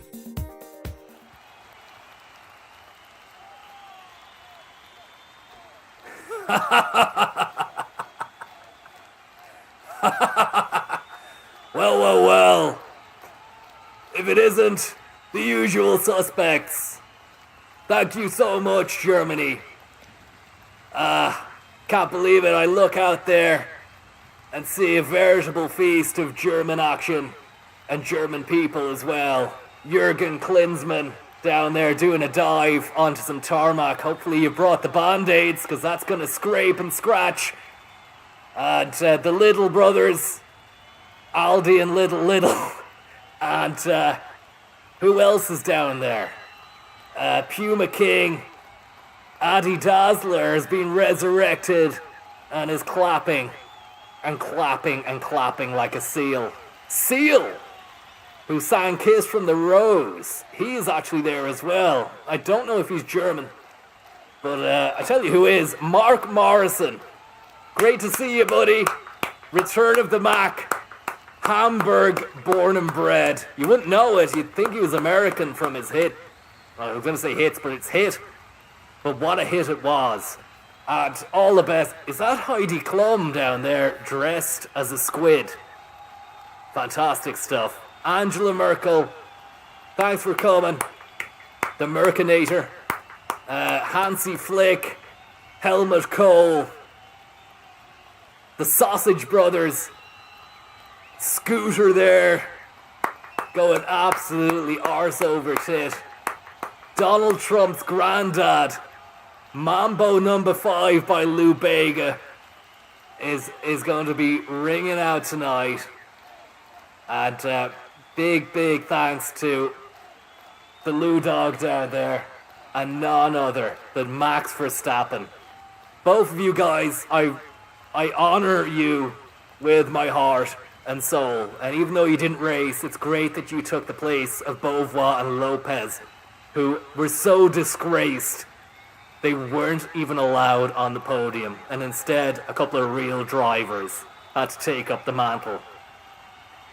I'm about to hit the ice bath backstage there. Wim Hof has brought him a big block of ice, and he's been whittling away at it with 2 miniature ice picks.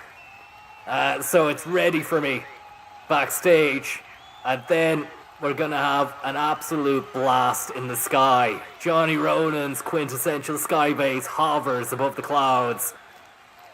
You're not invited, but I'll tell you all what went down. Quick sandwich in your Maz, and then we'll be good. We'll be right as rain. Dr. Oker, have you the pizza in the oven ready? We're ready to go. Ritter Sport. Let's do this. Let's not forget the best German that ever lived. Dr. Robotnik. Love you, buddy. Love your work.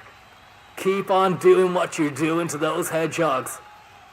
And don't worry about the animal rights crew and PETA. I know you treat those animals well in that machine that you have. All the best. Love it.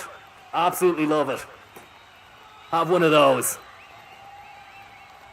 Reason the chocolate chew. Reason the chocolate chew. Let's do it. Let's do it.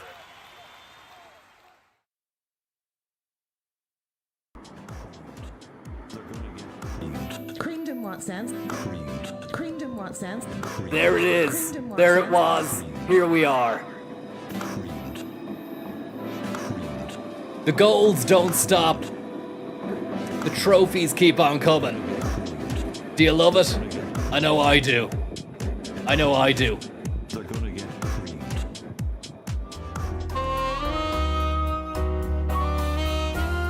We don't want that. Maybe that. Actually, that's... Where's the music gone? Could we go back to Pret, maybe? Have some good tunes.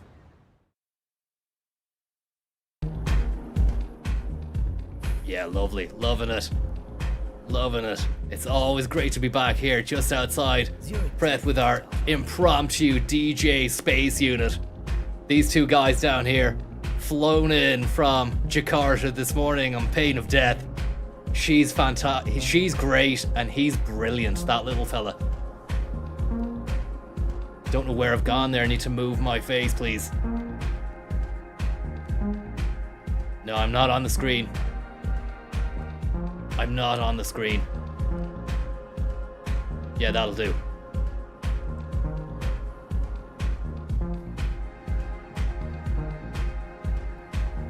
Thanks very much there to the other Jeff. For your kind-hearted and generous tip. Matt Cooper is live streaming and dishing dirt on you, Konzo, as we speak, saying your name appears 247 times in the recently released Ivan Yates files, along with your soon-to-be released appearance on the Joe Rogan podcast.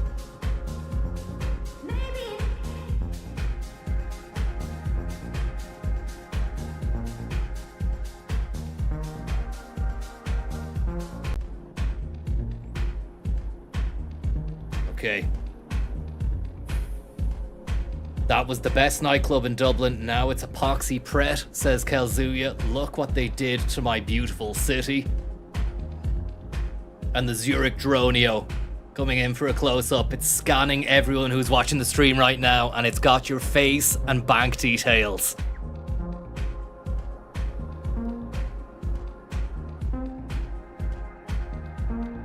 I think we can exit stage left and open up the Yates box for a media masterclass analysis, something I've been wanting to do for quite some time.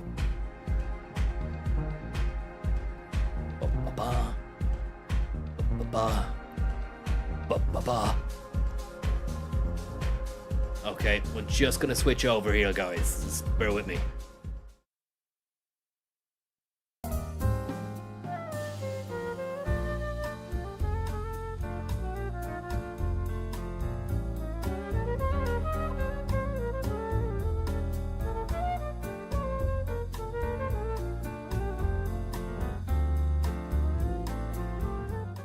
We should be okay. I think. I'm not sure if we have any music still going there.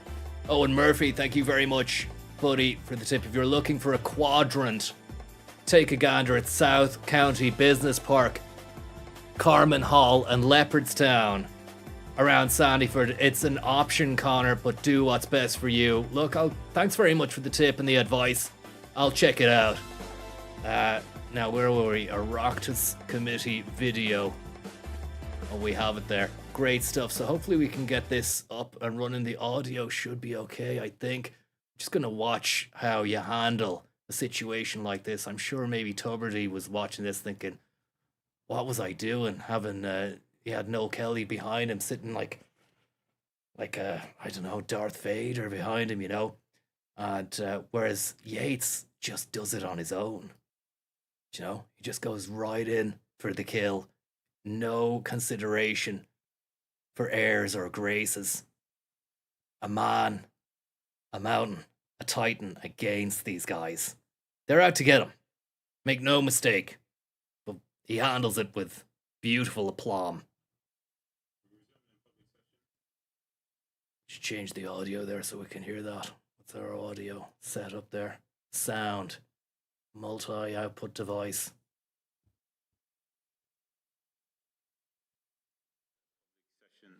Today, we will. It's not 3 hours.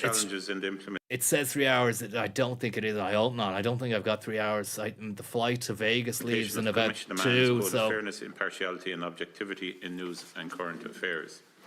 I'd now like to very much welcome Mr. Ivan Yates of Yetree Infotainment, Unlimited, to Committee Room 3. What's that about?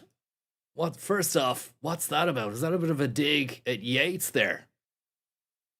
And that was one thing I said to Ivan, was to not go with Yetree as the name of your company, because it just has different, connotations. I think maybe there was a bit of a laugh at him there from your man. We're resuming in public session. Is our second public session today. We will continue our consideration of challenges in the implementation of Commissioner Mann's Code of Fairness, Impartiality and Objectivity in News and Current Affairs. I'd now like to very much welcome Mr. Ivan Yates of Yetree Infotainment. It's actually Yetree and Entertainment, so I don't know why he said Yetree or U3. But I still think that was a slight, the little laugh he did there. Yeah, man. So I think that was a power move in order to kind of, cut Yates down to size before we were even out the trap, Unlimited to Committee Room 3. Look, and Yates has to smile about it there. It's almost as if he's saying, "Oh yeah, you're what's that? Your company is called Yetree, is it?" Of Commissioner Mann's Code of Fairness, Impartiality and Objectivity in News and Current Affairs. I'd now like to very much welcome Mr. Ivan Yates of Yetree Infotainment, Unlimited to Committee Room 3. You're very welcome, Ivan, and thanks for. We're a bit big on the screen there. We might need to. The format of today's meeting is such that I will invite Mr. Yates to address the committee. Make that a little bit smaller. Which will be limited to 3 minutes or thereabouts. As you're probably aware, the committee may publish the opening statement on its webpage. Is that agreed? Before we move to today's presentation, I would like to clarify some limitations in relation to parliamentary privilege and the practice of the Houses as regards references that they make to other persons in their evidence. The evidence of witnesses physically present or who give evidence from within the parliamentary precincts is protected pursuant to both the Constitution and statute by absolute privilege in respect of the presentation you make to the committee. This means that you have an absolute defence against any defamation action for anything you say at the meeting. However, you are expected not to abuse. Get on with it. And it is my duty as to ensure that this privilege is not abused. Therefore, if your statements are potentially defamatory in relation to just so you know, I haven't watched this yet. I only put it on last night as I was going to sleep and listened to the audio before, and I fell asleep after about 5 minutes. But from what I could hear, Yates comes out swinging. Be directed to discontinue your remarks. So I didn't see that little dig that your man gave about Yetree. It is imperative that you comply with any such direction. I can see it now. Members are reminded of the long-standing parliamentary practice to the effect that they should not comment on, criticise or make charges against a person outside the Houses or an official either by name or in such a way as to make him or her. This player is not great as well, because you skip on it skips too far, and it's only 480p. We can't go higher. Members will note that the stakeholder invited to this session represents a private entity and is therefore not accountable to the committee.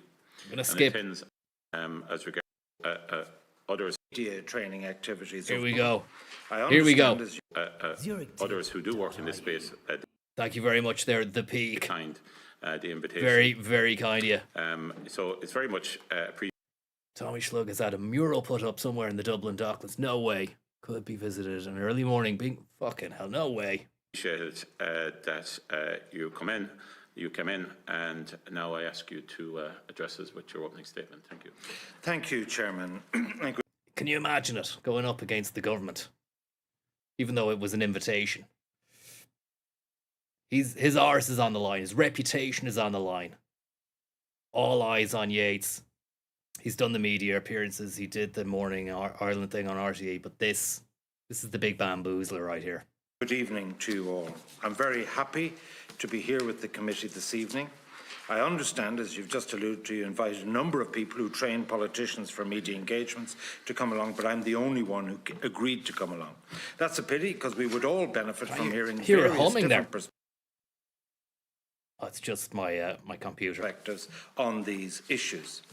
I'm still flabbergasted at the volume of attention which has focused on my media training activities over the past 3 weeks. So it's U3 infotainment, not entertainment.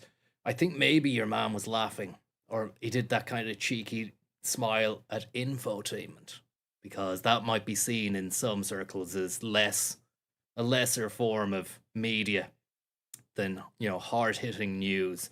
But it states the case, which what Yates is all about.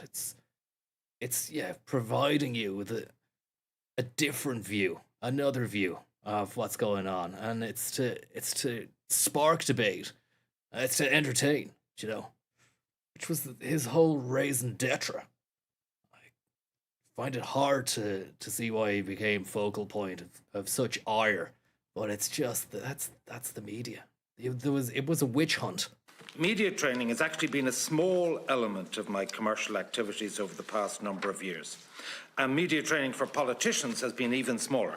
But in the last few weeks, it seems to have assumed an enormous importance. Is this, sorry for continually stopping there, Anon. Thank you very much there for the tip. Here's the link to the mural. Great stuff. I can't believe it. I'll check it out in a bit. I just don't want to get sidetracked here, but someone says, is this the leprechaun man? It is indeed, just in case you don't know what that means. A little blast of it here. Leprechaun, leprechaun, leprechaun, leprechaun, leprechaun, leprechaun, leprechaun, leprechaun, leprechaun, leprechaun, leprechaun, leprechaun, leprechaun, leprechaun, leprechaun, leprechaun, leprechaun, leprechaun. Who do you actually think you are? Leprechaun, leprechaun, leprechaun, leprechaun. Who do you actually think you are? Leprechaun, leprechaun, who do you actually think you are? Leprechaun, leprechaun, who do you actually think you are? Leprechaun. There you have it, just in case you weren't aware, but I mean, I do play it 500 times every time I stream, so I don't know how you're not aware of it. Surprised at the level of surprise that my work in this area has generated. Good move, good turn. I'm only operating on one social media myself, and that is LinkedIn. The second great social media is media trainer. And most people know I'm a former politician, so it hardly requires an enormous leap of imagination that I might have combined these interests at some point. Indeed. And while I've always kept the identity of my training clients confidential, my work with Fianna Fáil politicians has been written about before. In early 2022, extensively. for example, John Drennan of the Irish Daily Mail wrote about it without any input from me, I might add, and without much interest from anyone afterwards, to be honest. Media training is something that I've been doing for about 4 years, and I can elaborate on the circumstances of that, but I was not doing this work in any way when I was a full-time broadcaster between 2009 and 2020. He's bobbing and weaving. He's already in the ring. He's swinging. He's controlling. He's confident. I left Dublin of my own volition, left The Tonight Show, left The Hard Shoulder, and left broadcasting. My main activity now is working with clients across the economy. He's Yatesing. Typically, I either act as a guest speaker or as an MC or like tomorrow. What are the accusations, Sam, that he should have disclosed his work media training with your man who his election campaign went tits up? Can't remember his name. Jim Gavin. He trained him. He did a couple of hours with him. In the media ecosystem, and the media made shite of it all. Less cautious, more contrarian approach to issues, and allow voices to be heard. He's his own man, his own company. He wasn't on state media or anything like that, you know. They are primarily opinion-based. In the case of Path to Power, I don't think anyone was tuning in to hear two versions of a couple of hours with the Yates is years in the dojo, says Sam. I don't know what that means. On the one hand, to myself and the other, but was a major attraction for listeners. I'd say a couple of hours with the Yates are. Oh yeah, so that's like doing years in the dojo. I get you. I thought you were saying the dojo work would forget it. With a real-world experience of both the economy and politics. Yates in the dojo. Actually, guaranteed mood killer of that environment would have been if we were. Imagine that could be a new thing, maybe some sort of Zen-like Tai Chi and combat as well. He's 66, but I'd say he could still throw a slap. Look at him. Fucking, he's a big guy. During recent months of the presidential election. Imagine getting slapped with one of those hands. Commissioner Namon is presently conducting a review into these matters with both News Massive and hands. RTE. Matters pertaining to the operation Hanley man. and implementation. Thank you very much there, Hanley man. Code are being properly processed there.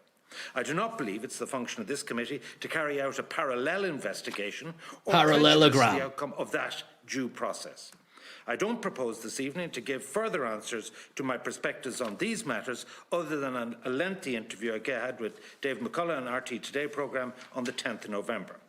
However, I want to make it clear that I'm available to Commissioner Namon if they desire it. As always, it's open to any member of the public, and this happened throughout my broadcasting career. There were complaints all the time. If people said that I did not act with fairness or opportunity. Thank you very much there to Schlug Mural, and it's another link. Do you know what? I'm gonna save it until I've finished because it sounds fantastic. It sounds incredible, and if anything, we'll put a spring in that man's step. We'll be hearing something like that. You know. Let me just continue on with the Yates media masterclass here. Previously, that was the BAI. This is kind of an education, you know, in how to handle the demons.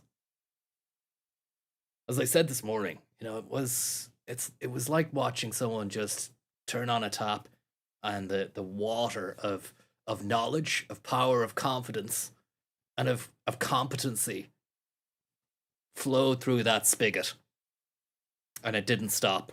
From the moment he starts. I'm interested to see how it develops, of course, because I fell asleep around about now. None, I believe, were upheld. However, with 5 decades personal experience in he's not filibustering, Tukois. He's not filibustering. Commentating, I'm happy to. You've got that one wrong. Any general insights into how programs are made, with editorial production teams and the role of the presenter. Certainly, I'm happy to explain the modus operandi of media training and coaching and what it does. Modus operandi. I'm quite happy to discuss that. In relation to my various roles, I feel I must assert my bona fides. I have always acted in good faith in discharging every and any role.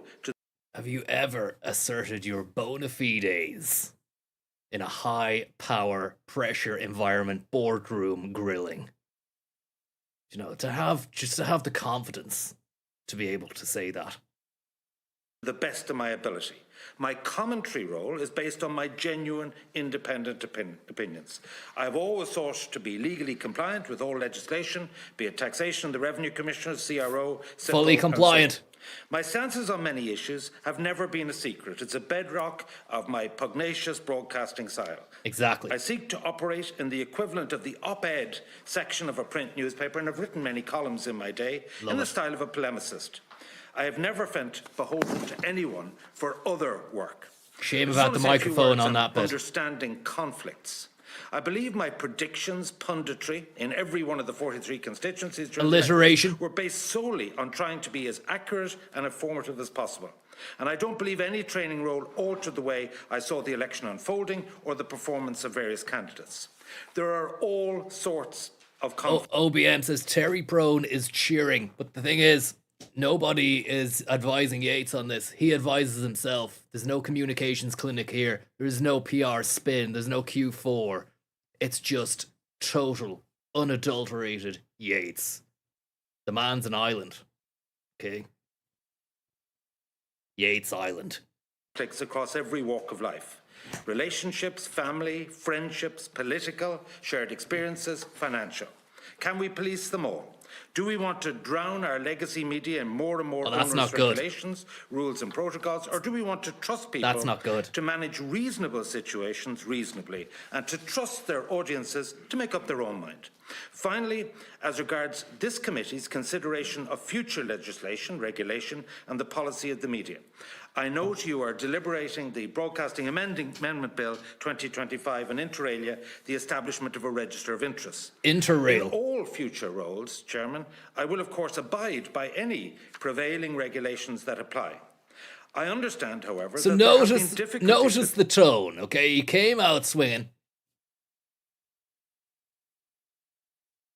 And now it's transcended into a sort of empathetic, sympathetic tone with the grillmeisters surrounding him.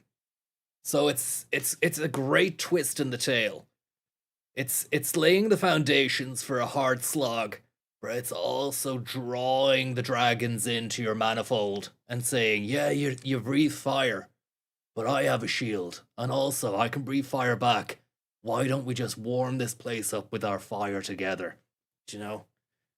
Let's see how it goes here. The RT register in the context of the Data Protection Commission and GDPR, to the extent that there's been no personal details revealed. Thank you very much. Yatesing in Central Park. Very, very kind of you. And Master Yating. Thank you very much. Instead of controlling hate speech, it could limit free speech. The reality is that people who express strong opinions on topics such as migration, Donald Trump, the woke agenda, and the nanny state don't conform to a mainstream media consensus. A sanitized, politically correct media limits the national conversation. He's going hard. He's going very hard. He's telling them stuff that they don't want to hear. Could widen the gap between ordinary people and the Beltway. A national echo chamber is one of the greatest drivers of alternative media. Thank you, Mr. Chairman, and I look forward to the committee's questions. He's not sweating. Thank you very much. Allowed a little bit more time there just to get through that. Bit of a dig. And now we will go to our committee members. Each member will have 7 minutes, and the first one is Senator Carter. Thanks very much, Chair, and can I welcome Mr. Yates to the committee and just acknowledge that you agreed to come, which wasn't the case with all. Obviously, as the Chairman said, some don't have the remit, but some do and chose not to come. So just to thank you for that. In the interest of transparency, and somebody saying he's the most establishment guy ever. I mean, I don't think so. He's the alternative. Yates is the alternative media. And you don't like that. I think that irks you. You know, and it irks a lot of people. Is my mother served with you in Parliament at the same time. I've never had training with you, and I think I've only met you once since I've been a senator, and that was on prime time the night. He's a rebel outsider. My first question is: did you receive training today? Today? No, I'm self-trained. Why not? Great. That's exactly because I am a trainer. But and I believe if I believe in my training, I believe in applying it to what I say and do.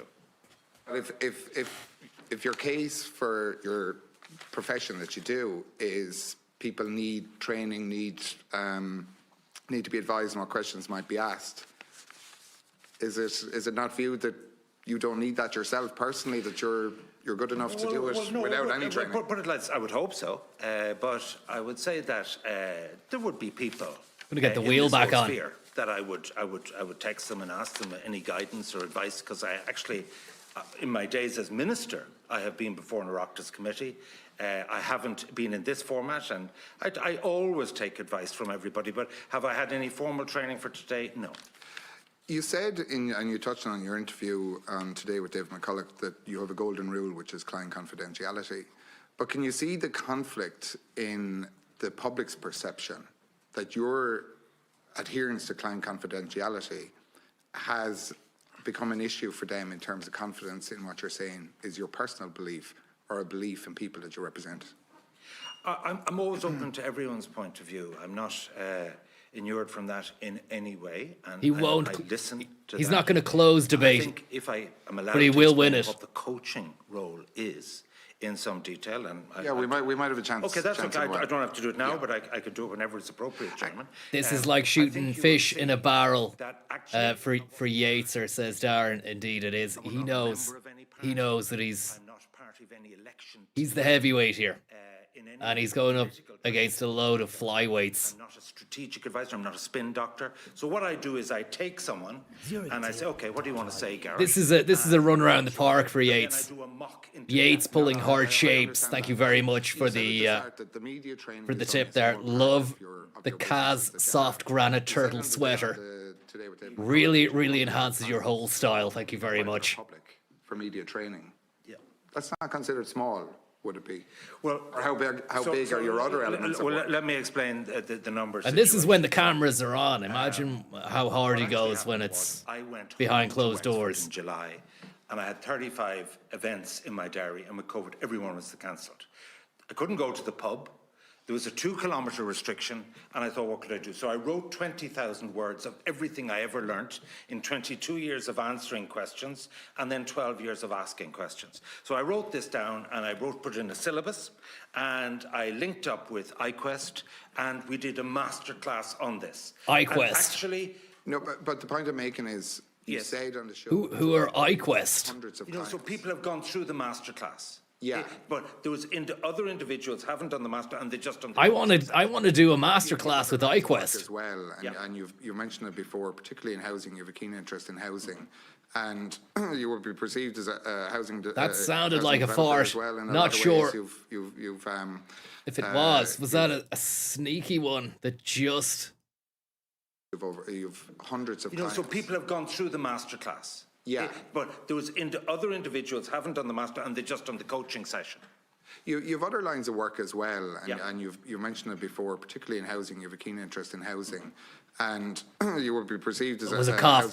I thought there might have been a Russian hack there as well, but it wasn't. It was a cough, an exhalation or something. As well, in a lot of ways, could have been a cough cover-up, like a. But it made the microphone. They're actually good microphones that they use. You've developments in Middleton and other places. How many houses are currently at the moment being developed? The situation is that on the 7th of November, Colm Keena did a full interview, did a full revelation of everything that's declared with SIPO and Lobbying.ie, which are 2 companies. My own companies which I own, and other companies for which I'm a director. Yeah. And so if you're asking about the particular company that's building houses, because those companies are all involved right across the economy.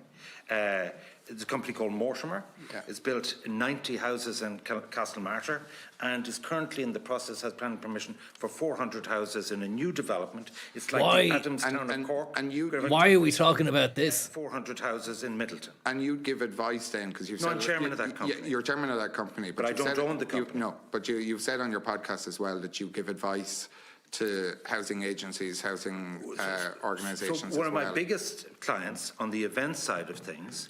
So I would chair the National Housing Summit. So your man is trying to get Yates on the fact that he's involved in development and construction and housing. It's a massive operation. Based on what? That he might talk about those issues on the programmes that he does. What I'm getting to is you're involved in building 500 houses. badly needed in a housing absolutely, crisis. absolutely. And you're working with organisations, training organisations in terms of media. It's also on public record that you've trained the Minister for Housing. Yeah. That's agreed. Yeah. Can you not see how people would see a conflict with a property developer training people who work in property, going into media, training the Minister Turn the for phone Housing off. on media, and then talking about housing on a podcast? Not at all. That's that question properly. straw man. What the coaching thing is? The coaching thing is no. I think Deputy. Nice. Sorry, no, I have to answer the question. Nice. No, you said, is Go there on. a conflict with me having a coaching session with James Brown and 1, 2. I'll be quite frank about it. One of the sessions, and I don't like to talk about anything to do with any client, but it's on the public record, would have been about rent pressure zones. I don't believe in rent pressure zones, and I have a completely different view about the impact they're having on housing investment. We need 24 billion. So I totally separate my view as bounded on path to power, my view in training. My job with anyone, if you came to me, or Alan came to me, or anyone came to me, I'd say, just tell me what your message is, and I'll tell you to do it in 2 sentences instead of 6, to be memorable, to be impactful, maybe to be witty, but also to connect with people. So my job is not to deal with the content in any way. Exactly. And often, there are many cases with NGOs, and with public bodies, whereby I totally disagree with what they're doing, but that isn't my job. No, I totally get that, but you're heavily involved in different sides of housing. You're involved in building houses. You're involved in organisations that build houses. Every breath that comes out of my mouth, and you're involved with the Minister for Housing. Sorry, I have been the most. It's a modern version of the Galway tent. No. Can I say this? It is an open. The Galway tent. Because I am the most proactive person. It can't be an open pub. I'd actually love to see a dramatisation of the Galway tent years and brown envelopes inside the tent at the Galway races. Even if it's just like a short film or something like that. Sort of verite look at some of the chat and the stuff going on inside there, the champagne, the winnings, the bets, the bants, the good times, the Celtic Tiger times. That's a side issue, but trying to draw comparisons between his business dealings in media training and media placement with that side of life, that's rubbish stuff, absolute rubbish. And I love the way Yates is competently combating these little jabs that he's been dished. Confidentiality. Senator, let him finish, and then we have to move on. My perspective on housing is build, baby, build. Supply, supply, supply. Absolutely I've railed beautiful. against Beautiful term. judicial reviews. I've railed against the planning system. My story on housing is very simple. I believe that there are ways that we can build 60,000 houses a year, and I'm all in favour of them. So I'm quite happy for people to disagree with those views, but they're my views. Just one last question. You said as well that in your view, and the finger pointing, there's no other profession. I mean, it's the finger pointing as well. It's a bit much. Do you know, the body language? There's more conflicts of interest. The body language there, it's hard to come up against that. You know, it's too much. Who did they think they were? I mean, Ivan had voluntarily accepted this invitation when many other people didn't. It seems to be a show trial of sorts without any tangible outcome or consequence. Than in media. Yeah. In terms of corporate freebies. Like, that's essentially what we're talking about today. Well, no, conflicts of interest. It's a lot more can you expand? Can you expand on it? Very quickly, Sorry, can you expand on it? Put it like this. I was making the point that I felt there was double standards. One standard being applied to me, another. The truth of it is, the media is very poorly paid. And I heard Deputy Gibney referring to this earlier today. And the truth of it is, some people have more income from other sources outside of their media income. And in terms of the press, it's never revealed. In terms of economists, it's never revealed. And that is the poverty of the fact. Now, RT got 725 million. Most media organisations are near broke. That's the truth. Lovely dig. Thanks for And then the smile. coming in, Ivan. And the It's a long time stance. since, we met. I think at the time we shared a co-host or a screen Or husband, sit as they were stance. quite often known. 'Cause he's And, sitting. I suppose in many Sitting ways it's stance. a fence down the centre of politics and journalism. Well, then you've jumped one way and I have jumped the other. More on that in a moment. Jumping straight in, though, do you have any regrets in not informing your co-host Matt Cooper at the time that you had a dual role, particularly Touchy within one. media training of a presidential Cooper candidate mentioned. and Cooper also has being been mentioned. an impartial commentator? So, I reflected on that and on the particular And morning. where this someone needs to sort themselves out, coughing in the background there. It's lowering the tone of the piece. Thank you very much there, Liam Rogers, who says, it's a well-paid job, Chairman. Try it sometime. And Yates pulling hard shapes as well. I really liked his stance at the desk with the arms out like that. Nothing to lose. He won the first bout there. Another contender has just been thrown into the ring here. How will he deal with it? I think he'll deal with it quite competently and very, very well indeed. Up on a Saturday morning, I said to Matt, I deliberately didn't tell you because I didn't want you to be in any way conflicted. In other words, he could say, oh, I never knew any of this and it was a statement of fact. If I had said, confidentially, Matt, this is something I do, it would have put him in a very invidious position. So I didn't put NKM or him in that situation, and I felt that was fairer to them. I took MKM?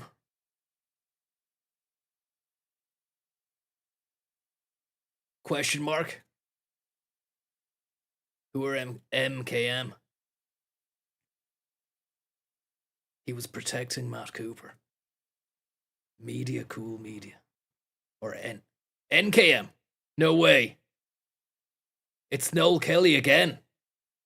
Did they own Cooper? Does Noel Kelly own Cooper as well? Is Cooper part of the Kelly stable? It's quite a formidable stable. on myself. I took. Can't believe we're yet again at another Oireachtas committee meeting, and at the heart of it all, behind the scenes, Noel Kelly is involved again. It's quite the remarkable stronghold on a considerable section of the media. Responsibility for. But Yates is his own situation. I don't think he's a part of that. I'm not sure. I never thought he was. And I took those. He's U-Tree. Decisions knowingly and in real time. But in hindsight, it may have looked like you were hiding something. Noel because Kelly it's not is something that both their agent, Cooper and Yates. Unbelievable stuff. you should have said on the morning that this broke. This should have been something I just that didn't was think Yates would have an agent for that. I thought he would just be his own agent, you know? Obviously, I know all this. quite open in plain view and possibly in plain view. I'm pretending I'm ignorant just to, spark the debate in the chat. But actually, it is news to me that he was involved in there. Because when you'd see the pictures, of the whole stable photo together, and Tuberty and whoever else, was Yates there? I'm not sure. Yates' best mates. I'll look at it another public, time. never mind people that you worked with or for. You see, that sort of presupposes that the coaching work would influence what I'd say on the podcast. And I say, I have been so critical of Fianna Fáil in 2024 and again this year. I criticised their migration policies, I criticised their spending policies, I criticised so many of their policies, their indecision on planning reform. So I actually believe, and this is the truth of it, it may be a case one head wears many hats, but I actually think I have the personal integrity to be able to say, okay, today I'm doing this job, tomorrow I'm doing that job. And I want to be quite honest with you. If I coached you yesterday, I would feel free to criticise you tomorrow. Yeah. But that's the public sound. perception may be that you cannot manage those dual roles. So do you think you can ever get the public perception and the public trust back again after this? Well, it's quite funny because, I've been at events since this story broke on Saturday week or whenever it was, with hundreds of people. I was in doing a televised event for Virgin on the Greyhounds, and I met thousands of people. And genuinely, I meet people, and people text me, and people all that. They think this is an absolute media political bubble. They absolutely understand all the interests that I've tried to manage, and they actually understand it. And the hysteria, as I would call it, my flabbergasted nature, is all inside that bubble. It's ridiculous. But look, I've always taken the view, from the first controversy I was in at 18 years of age, you know what? The public have to make up their own mind, and I'm quite happy to live or die by what the public think. Was there a day where Very you good. Very good. coached Very Jim Gavin secure. in one day, and also then went on to News Talk? Because we have particular dates where you worked coaching Jim Gavin from the 23rd to the 29th of September, and you also sat in the chair in News Talk from the 23rd to the 25th. Was there a particular day where you did both in the one day? So the situation is, as I alluded to in my opening I statement, wonder, can I watch this that particular matter from the Gooser? Just see if I can get inside the Gooser. I'd feel a lot more comfortable. I just feel a little bit too exposed, and this isn't my background. This is a Francis Higgins Computer Chronicles watch-along background. Such is the impromptu nature of this. I wonder, can I incorporate that into the Gooser? Maybe just at the top of Adelaide Road, if we can. Dungeon Goose. That's great.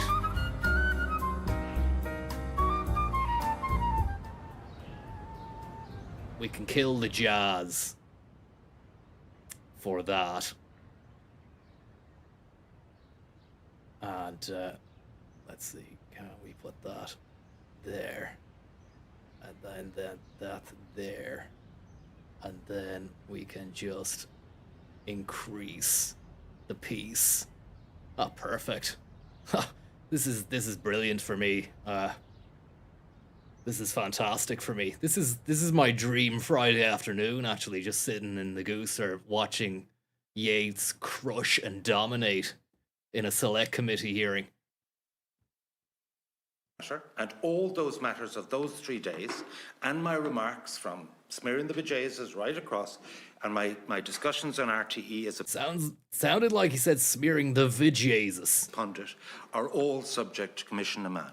And then a B and a V sometimes do sound a little bit interchangeable in certain speech patterns. Commission Amman are given the statutory responsibility to deal with that, and I'm quite happy to make whatever presentation they want, to give evidence to them. I'll assist News Talk and RTE in any way of clarifying any issues they're unsure, but I'm not going to litigate those issues here tonight, because I believe... It's a very easy question is, did you do the 2 jobs in the one day? Well, sorry, but that leads to other questions and so on. And so therefore, I'm making it clear where I'm drawing the line in the stand, as someone who's not compelled to be here, to say, I am absolutely open to scrutiny for that. But there's a process already in place where Commission Amman, who were with before you today, who actually told this committee they are reviewing that very matter, and I'm quite happy to deal with their adjudication, accept their adjudication, and whatever they may conclude about all that, because there's so many other questions.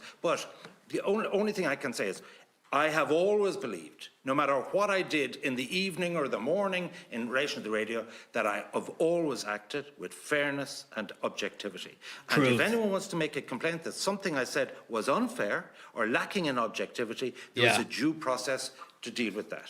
There is a due process, and I love it. I love the way he's handling this very, very competently indeed.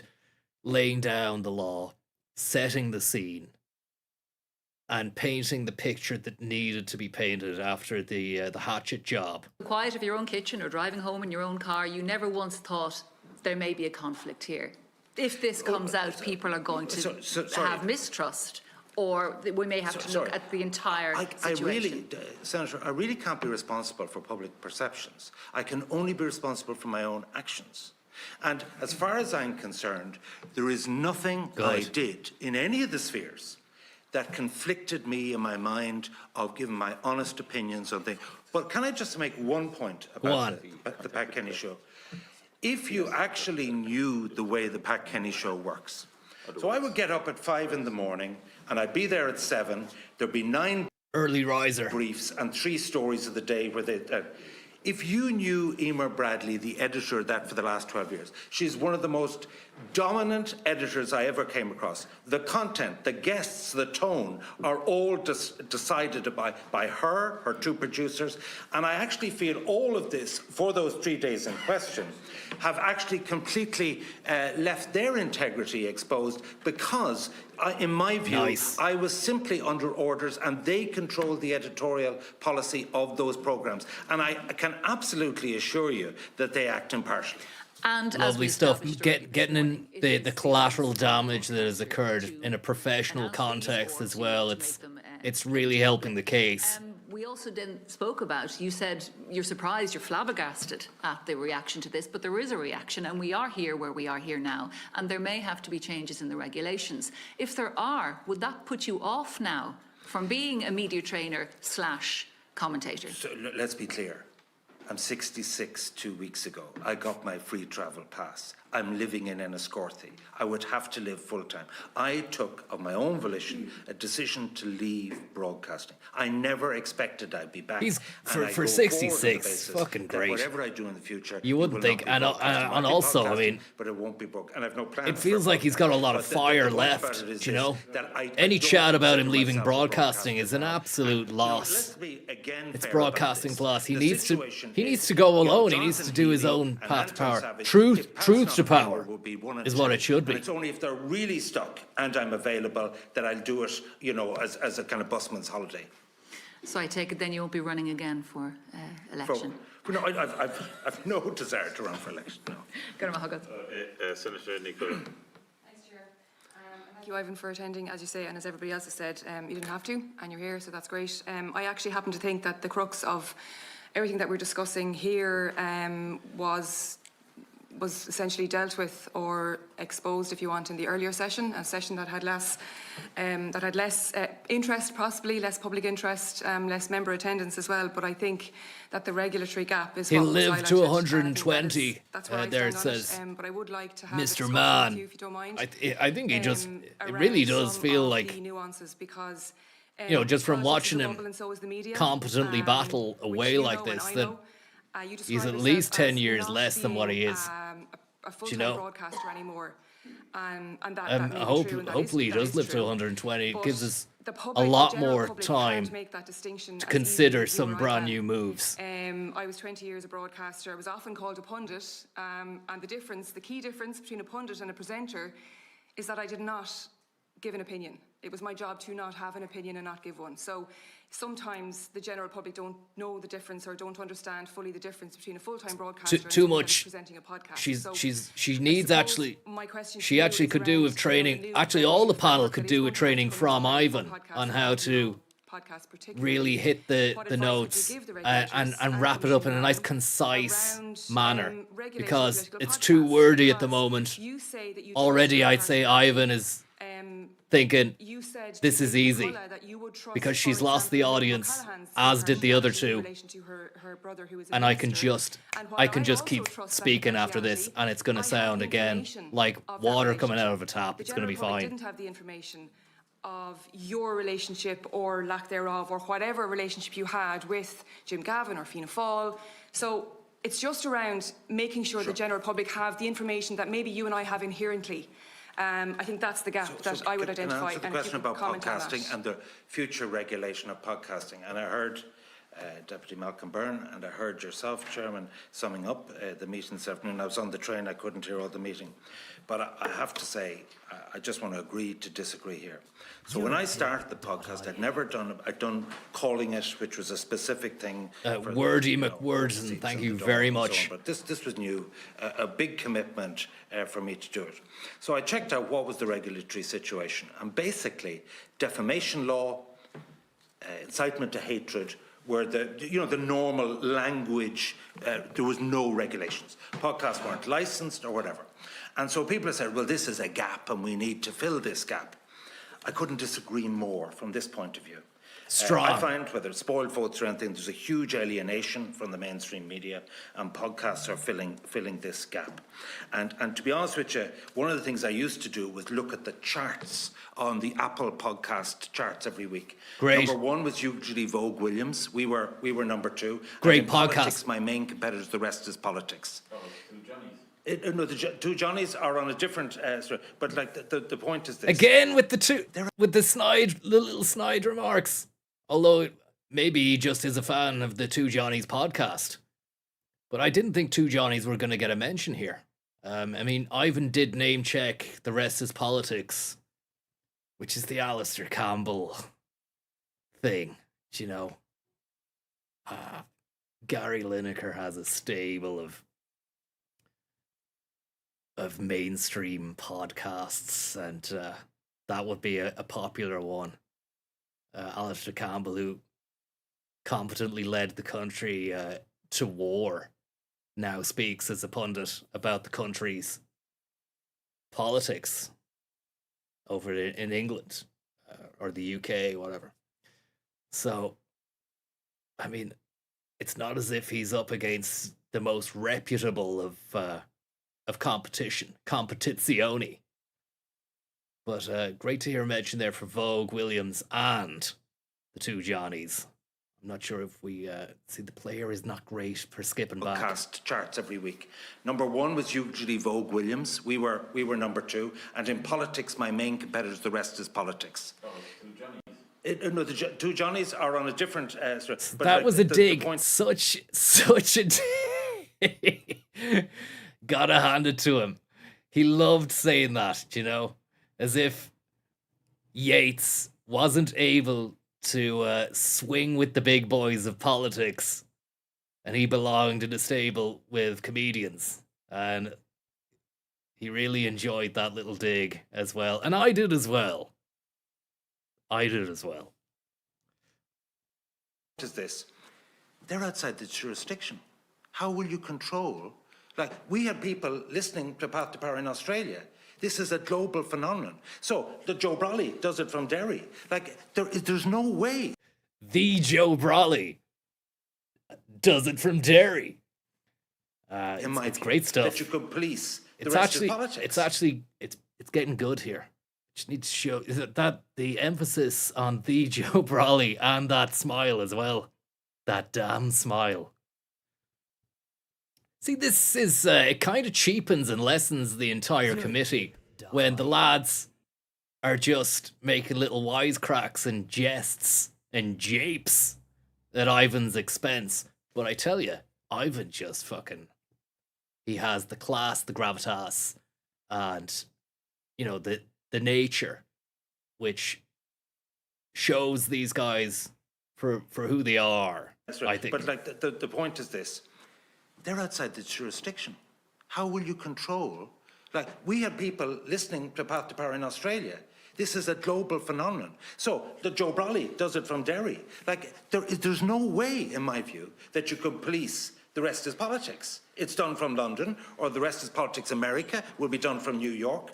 It is a fantasy to think you can do that. But more especially, like, and I'll give you an example.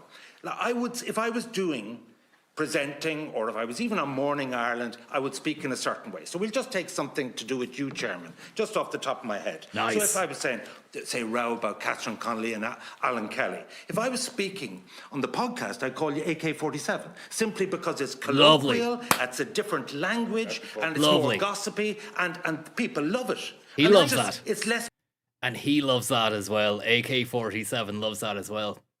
And it's just yet another great strategy from Ivan to bring in the detractors. He knows that AK-47 is a bit of a live wire with the side eye about U3 infotainment, and then the quip about the Two Johnnies. So Ivan Yates is just letting him know he's there, you know, he's leaving a little bit on him with the AK-47. Because I know deep down that Ivan Yates doesn't believe that he has the caliber to be a Kalashnikov. It's probably just like one of those silenced pistols that you used to take down the zombies in DayZ, which I've been watching Tommy play, by the way. You know, I don't think he believes that he has the rank and capability of a Kalashnikov. Thank you very much, Sir Conor Regulator Williams. Thank you very much. Regulator Williams. Thank you very much there. Yeah, the slaps are being thrown now. The slaps are being dished out. Hopefully it gets juicier. PC. And so therefore, yes. So to ban that conversation, in my view, would be a big mistake. Sorry. Sorry, the bells are ringing for a Shannon vote, so I'm going to have to go upstairs. But I think the point I was... What kind of setup is this? Bells are ringing for the Shannon. There's an important meeting going on here. It's been televised. And you have to leave. Trying to make was actually around that specific case of a presidential or a general election campaign. Like, I'm not talking about the regulatory framework for like global podcasts is enormous. People just getting up and walking out, and it's as if it doesn't matter. And there's no... It's as if everything here that we're watching is meaningless waffle, which it's not. It's very important stuff. Wait, that's not really what I'm getting at. What I'm getting at here is a very specific incident whereby somebody could train a potential next president in relation to media, and then on the same day or the same week essentially present or broadcast as a political... But that's a separate point to podcasting. I thought your question was about podcasting. Well, it's about podcasting, but it's about presenting a segment. So what I'm saying to you is not everyone understands the difference between being a broadcaster and being a podcaster. I think it's so confusing. The questionnaire has lost the run of itself here, and we're left asking questions as to what the hell is going on. It's a Waffle House, as somebody's just said there. Sean Bean. Thank you very, very much for your tip there. You've driven all you can drive. You've driven all you can drive, Sean Bean. Thank you very much. And Deco, thank you very, very much there for the tip. I've been alerted to that as well. I'll be checking out the mural and passing the knowledge on to Tommy Schlug soon enough. Let's just carry on with this. In a political sense and during an election campaign, I think there should be actually a quite specific case of regulation. Well, all I'm saying, the essence to me of podcasting, and I don't have a podcast at the moment, is personal expression of opinion. And it's done on Apple and Spotify. And like one of the things I took from Kish... It's done on Apple and Spotify. He can go alone, though. He can just launch his own podcast. He doesn't need those guys. And I think it's true in EU law, and it's certainly true. Freedom of expression is the most important thing in Irish society. And if you start to limit freedom of expression through putting podcasts under the 2009 and subsequent Broadcasting Acts, in my view, it will be a disaster. Like, you could decide, and how inappropriate is it? Say this committee or group decided that Eddie Hobbs' Counterpoint podcast was outrageous, maybe saying anti-vaccines or whatever. Eddie Hobbs. One group of politicians decide on... Eddie Hobbs has been mentioned. Sound the klaxon. Do we have a fucking Hobbs klaxon? We need to get a fucking Hobbs klaxon. We don't have one. Lovely stuff. It's heating up. And it's certainly true. Freedom of expression is the most important thing in Irish society. And if you start to limit freedom of expression through putting podcasts under the 2009 and subsequent Broadcasting Acts, in my view, it will be a disaster. Like, you could decide, and how inappropriate is it? Say this committee decided that Eddie Hobbs' Counterpoint podcast was outrageous, maybe saying anti-vaccines or whatever. This is one group of politicians decide on another political opinions. It's outrageous. It is. Won't be accepted. And I would... Oh, fucking beautiful. Absolutely. It's the one true and the follow-up into the breadbasket. 2 on the chops, 1 in the belly, and great usage of the hands as well. His hands are going 95. Eddie Hobbs is being summoned. Not only is Eddie Hobbs being summoned, but he gets the title in of Eddie's podcast as well, which I believe should be called the Hobbscast, but it's not. It's Counterpoints, and it's fucking brilliant. It's box office. Really? Sorry, it's not. It's beyond. Thank you very much there, Nick, for the tip. It says Waffle the Wonder Dog. Thank you very much, Nick. Very, very kind. On my pay grade, Chairman. It's a matter for the committee. It's a matter for the... And I respect that. Well, the point is this: if you want my tuppence worth on podcasts, is leave well enough alone. Yates' tuppence, maybe. Yates' tuppence halfpenny. Just thinking of new names for the inevitable podcast that he has to do. It'd be a damn shame if he does not rouse the pod demons after this. Or if maybe an appearance on Hobbs's Counterpoints as a thank you for mentioning it during the thing. Little sip of the water here. It's a controlled technique. It's just a kind of a coda to a flurry of fucking attacks that he's just laid out towards the state apparatus. And now he's earned that sip, and he'll enjoy it, I imagine. I will leave well enough alone. I just really want... He doesn't. Now he's taken it. To express the opinion that informed decisions were very, very important in this specific incident. As Tucois says, the sip of water gives him time to think about the next attack. But I really do feel like, that we dealt with it. Well, I hope I've answered your question. You have. What have we dealt with here? And I think it's important that you are here and that you actually raised a point earlier today about a podcast on broccoli. I could... What? How far have we come here?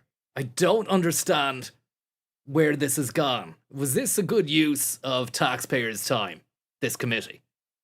Is it a good use of taxpayers' time? I don't know. It's bizarre stuff. And I've done guest appearances on podcasts, which are not ostensibly about current affairs and politics, but when I'm on, it is about that. So it's very hard to regulate what is the Two Johnnies a current affairs podcast? It might be if I was on it. Two Johnnies and ex-Ivan Yates doing the fucking politics stuff. I can't believe he's such a sly old dog, Yates. He's actually planting the seeds for what's to come.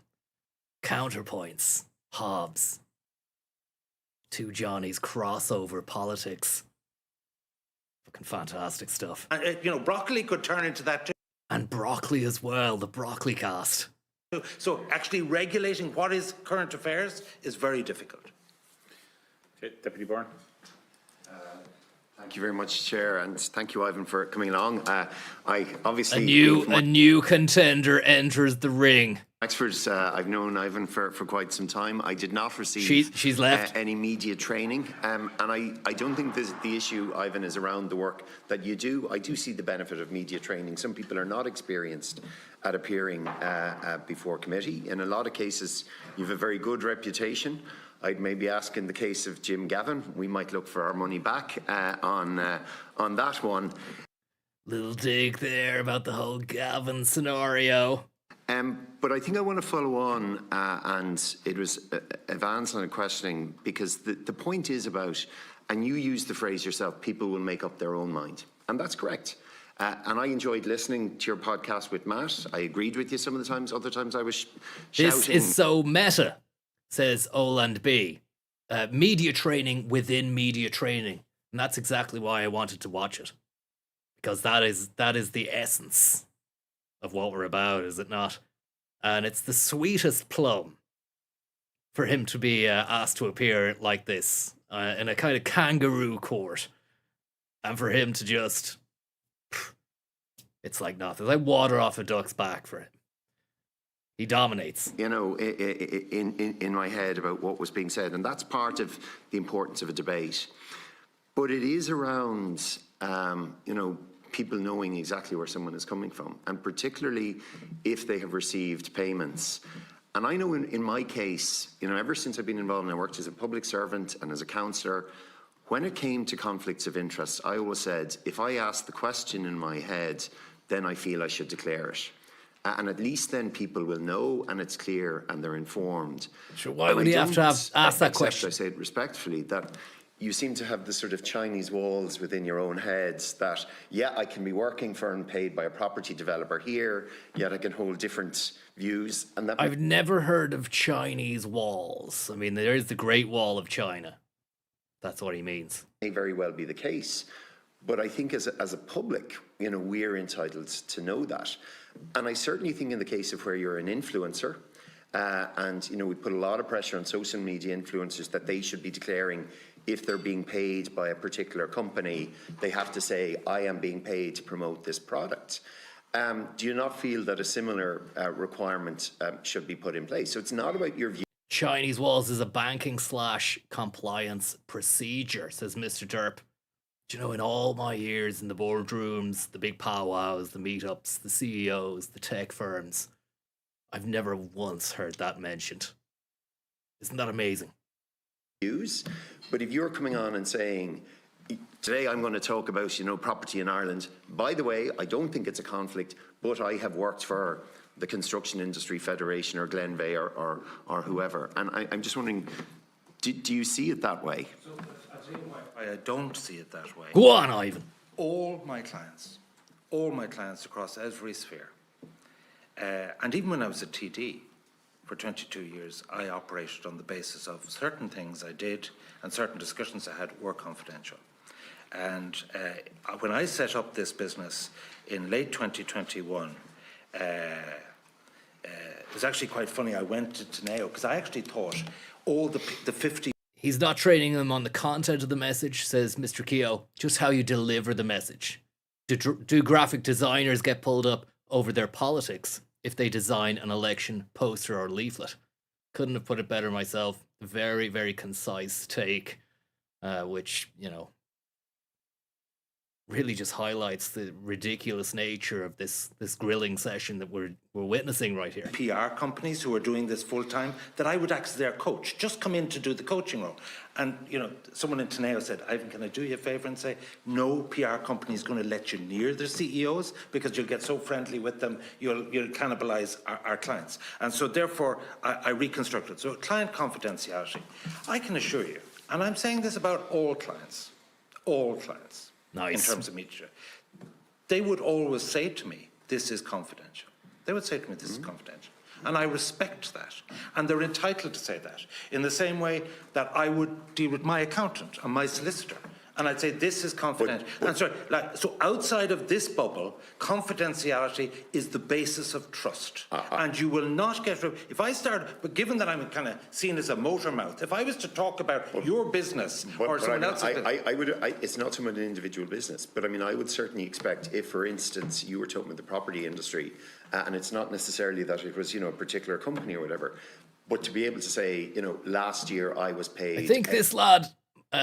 what's his name? Malcolm Byrne he's been the best of the contenders so far, because it feels as though Ivan, he isn't swinging out as hard on this one. Doesn't really feel as confident. We'll see how it develops, but X amount from property interests. The public will make up their mind, but at least they know, where they're coming from. But I'm the most pro-developer spokesperson you could get. We know that, but this applies across a range of interests. And I think what you do in terms of it's very good and it's engaging with the public. And it's not just in your case. I think it's the case of everybody who appears, that if you have a potential conflict, it should be declared, because you do have influence, Ivan. No, but greatly exaggerated. No, but it. Love the modesty. He knows he's an influence titan. But it does. How many listeners did you have on Path to Power? It was about 40,000 between YouTube and that. And a lot of those would also be key. A lot more than that. Influencers within, He's playing down the numbers because he doesn't want to come across as someone who holds such sway, but he has a lot more clout than that. He knows that. A lot of people... But a lot of them would disagree with my opinions on it. Absolutely. But again, you're saying about it, it being informed. I might just come on to... Can I just make one other point about confidentiality? When I started to work on News Talk, I did a contract with them. I did a contract with Virgin Media.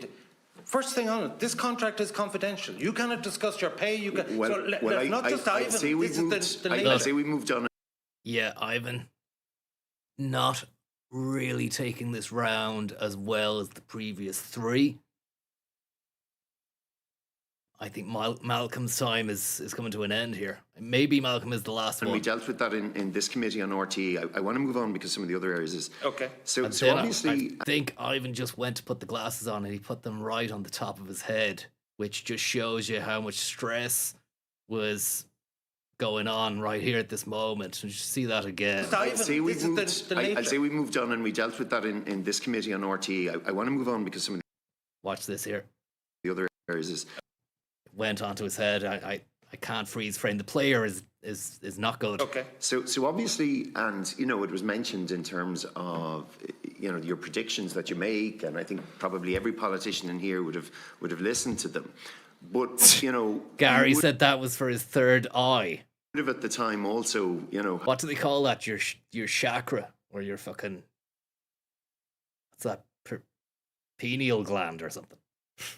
I don't know, but it may have been a psychic attack that Ivan was launching there. I'm not sure. Have been paid by politicians, and even in your discussion to do media training with them. You'll be very familiar, obviously, in Wexford. You were very associated with the launch of Rona Murphy's political party, which I understand was a paid I gig. emceed an event. But it was a paid gig. Yes. It was paid. But by the way, can I ask, has the Count Corl engaged you since that for any She was training? launching a Wexford Alliance. It was like Rosa Tralee. They all came up with videos and I did it. And I do it for... And can I just say about that? I'd work for anybody. You know what I mean? My diary's available. We know that. But I'm freelance. We know that, but do you not think that there is... But not free. So for instance, and it's, as you know, it's not my constituency now, but for instance, would it not make sense then, Wexford, you were very associated with the launch of Rona Murphy's political party, which I understand was a paid I gig. emceed an event. But So I fucking love it. When he takes the glasses off, he's got something coming.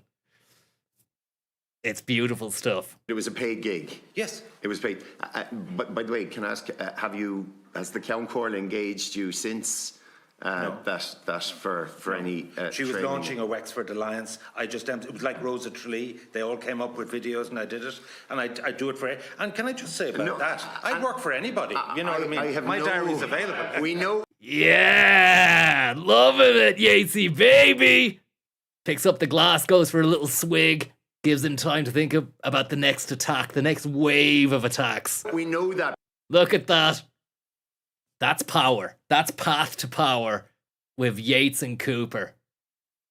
And it's as I said, the new podcast could be just Yates alone, truth to power. And that's the image of a man who's fucking crushing it in the Oireachtas.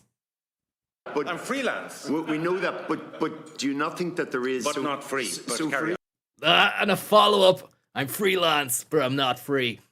I love it. It's just the PR work doesn't stop, even amidst the kangaroo court. For instance, and it's, as you know, it's not my constituency now, but for instance, would it not make sense then, when you were doing, the Wexford piece, to say, I got paid by Verona Murphy to do X? And I suppose it's the similar case in, I got paid by Fianna Fáil to coach Jim Gavin. The public would still make up their mind, but at least we would know. Just take the new Wicklow Wexford constituency. I put my entire reputation that you would get one, and Finton would get a seat. And actually, I get more flack. We had about 90% success rate. Well, I can't... And actually, I live or die by my credibility. Ivan, and what I've relationship yeah, but I have with anyone. Ivan, I don't have a problem, because I don't think there's a conflict, because I don't know from my colleagues, but I suspect none of us paid you at any stage. But if you have... Some have said... Says Friesen, some have said that Yates got Foxhound rank in MGS Delta in record time. I've yet to see it, but I do believe it. Probably on European Extreme as well, before I even got to do it. If you have individuals that did pay you, so for instance... It wouldn't affect me. Or not me, Francis. In one iota, if I thought someone was a no-hoper, I would say so. But do you not believe that the... Wears his heart on his sleeve. Listening public are entitled to know that. I'm not doubting, you're saying it won't impact on you, but you have your Chinese walls in your own head on it. But again with the Chinese walls. They're entitled to know, I still hear Ivan Yates's view, but he got paid by this politician. And there could be side-by-side Who's this coming in? I would predict Fianna Fáil get a seat here and they won't get a seat there. I put it like this.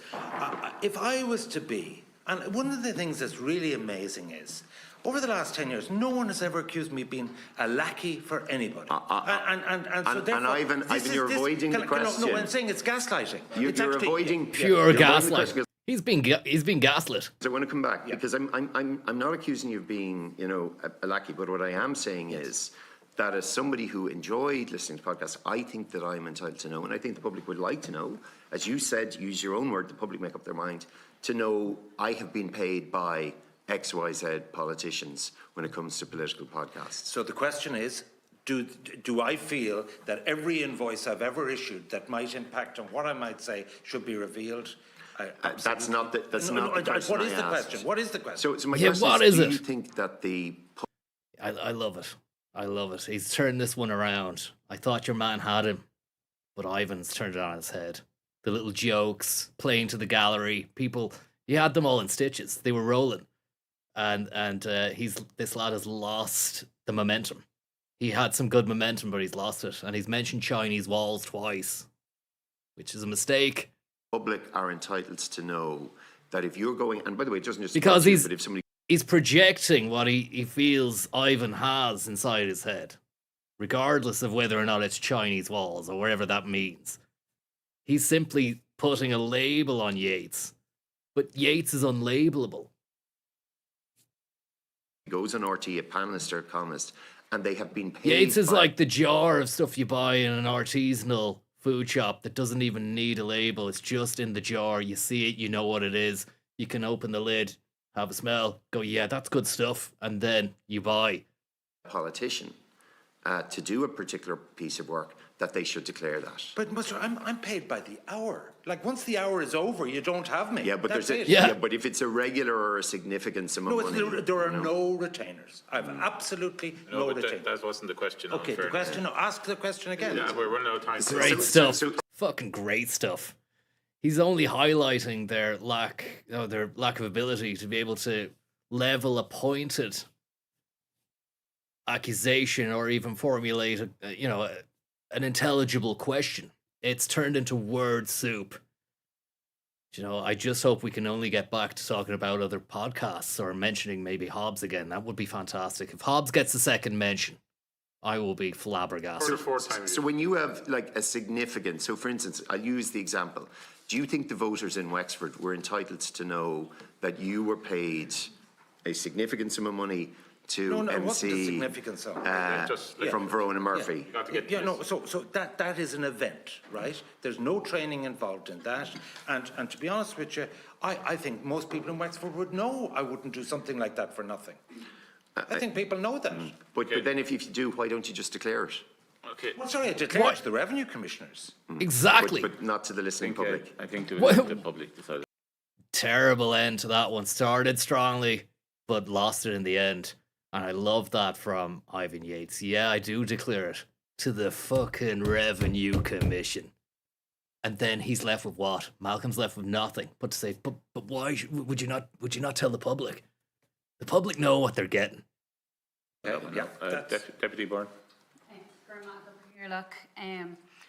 In your opening statement, Ivan, you described the thought of having to declare a clear conflict of interest as being a guaranteed mood killer. So, can I put it to you? Is there anything to be said for airdropping Rory Stewart into all this? His input/counsel could be invaluable.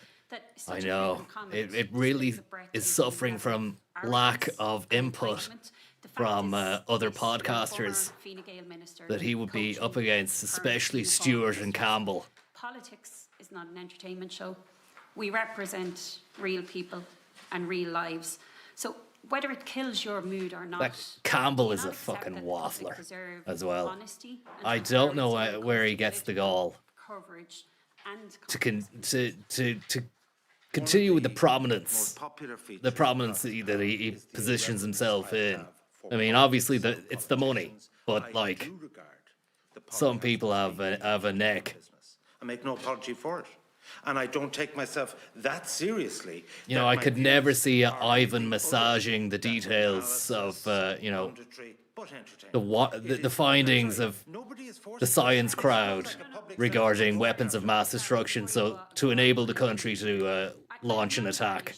Just can't see. It's just not in him, By the political sphere would find politics an entertainment show. So I think you've answered Well, it that, can that be. enough. It No, can be. I think I'll move on to the next Okay. question.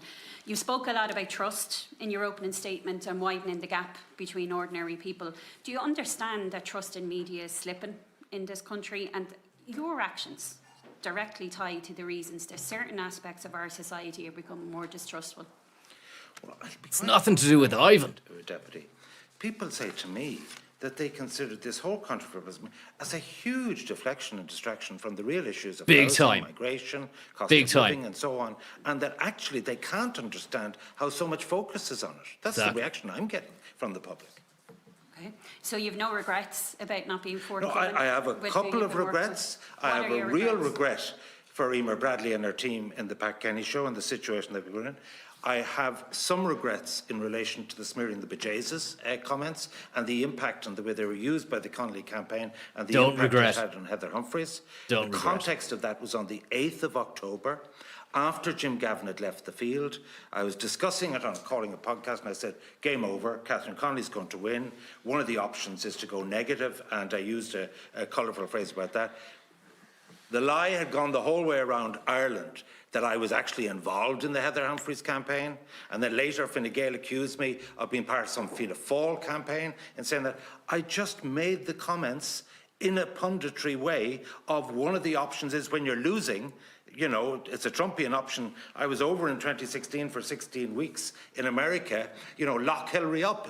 Like, to go negative is always an option in a campaign. That was the context. It was nothing to do with anything else. Politics, it's a dirty business. So he's only espousing what's already out there. It's not like he's So in all your regrets, you've no regrets? he's bringing about everything into the damage disrepute, to you know. public trust? I put it like this. I can only deal with my own Just actions. yes or no, if Sorry, you no, can, I don't feel I have contributed to public distrust. Okay. How many election campaigns have you been tutoring government TDs for, including European, general and president? So as a candidate myself, I fought 8 consecutive general elections. No, how many have you been tutoring, training government TDs in media? As you know, I don't discuss my clients' activities. Beautiful. I'm just asking for a number. I don't put it like this. I mean, like, and sorry, I have not maybe to be helpful at a range of time. Okay. Just returning to your smear the bejesus comment out that you actually brought up yourself there. Can you expand on that, where it came from or where your train of thought was in that moment? Did you suggest it as a tactic because it was a tactic you suggested to the Fianna Fáil candidate and perhaps other Fianna Fáil ministers that you were training at the time? No, I had no connection. No connection with any Fianna Fáil ministers or Fine Gael ministers or either the Humphreys campaign or anything else. Okay, the situation was... The Fianna Fáil candidate that you were training in that debate. Sorry, he left the campaign on the 5th of October. This was a completely separate calling a podcast where I was analysing the election. The central point I made was there was a tag team that was really successful in the European, local and general elections between Fine Gael and Fianna Fáil transfers of 40%. Now that Fianna Fáil were imploding, I said, you know, this is over. And in that context, what options? Little pick of the nose. But I wasn't actually advising them. I was just talking through analysis of the campaign. So it wasn't a tactic that you had gone through in previous media training sessions with the Fianna Fáil candidate? It wasn't a tactic for you? Absolutely not. It wasn't, okay. Absolutely. And just Absolutely in relation not. to... Another sip of water there. He just knows this is autopilot at this stage for himself. It's auto cruise. The only time he's really seemed slightly flustered, he managed to work back the room, work the crowd, get a joke in there. Do you know? He's just, you know, taking the ball down to the corner flag at the moment and playing the time out. Thank you very much, our master of Yates Monies. I'm heading to Blackrock to get some of that fantastic artisanal Yates dip to put on plates for my hub's birthday blowout. It works with anything. You say, gonna smear the bejesus out of it on some toast. Happiest birthday to David. All the best and enjoy that Yates toast. So the nature of coaching is to get the confidence of the person I'm coaching to improve him or her, and it's never to get into the wider strategic or to get into content. That's essentially what That really works well. Sorry, just going back to that. Smearing the bejesus out of the artisanal Yates dip. Which it brings it back to the analogy of him being a label-less dip based on the fact that everyone is in agreement that he is the one and only product. There's nothing else that can touch it. There, except no imitations. There are none. They haven't worked out how to even jig up a recipe to even match it. Transpired as a result of that comment. What? To get into the nature of strategy. That was my analysis of it. It's nothing to do with my coaching. Lovely. Okay. And just finally, if I may, because we're running out of time, you've been on the record since this all blew up in your face, saying that there's an onus on the people you were providing training to declare it themselves, that they were receiving that training, that wasn't I did not you. say that. I don't think I said that. What way did you say it? No, what I said is, if they reveal it, it's their business. Okay. But I won't be revealing it. Okay, and do you feel that it was right for them not to reveal it, or would you have preferred that they did and you might not be in this position that you're in at the moment? That is entirely a matter for them. Entirely a matter for them. So you don't give any opinion? Put it like this, all clients, if they ask me to respect confidentiality, that is my commitment. Okay. And what they decide to do is their business after in your old clients, without naming names, can you confirm if current or previous Taoiseach were clients of yours that received media training? Needless to say, I'm not going to be answering that question. Tearing the arse out of it. Yates to the face. Very welcome, Ivan. And I say fair play to you for coming here, because plenty refused. First of all, I'm going to dwell on the point that was brought up a number of times, is conflict of interest, yet again. But we just don't understand. Don't like that. You're training somebody in the media. This guy has an axe to grind here. I can sense that immediately from the tone. But the proximity of the water jug to the mic is quite jarring. I don't know if you heard that pour. It was a bit obtrusive. Because plenty refused.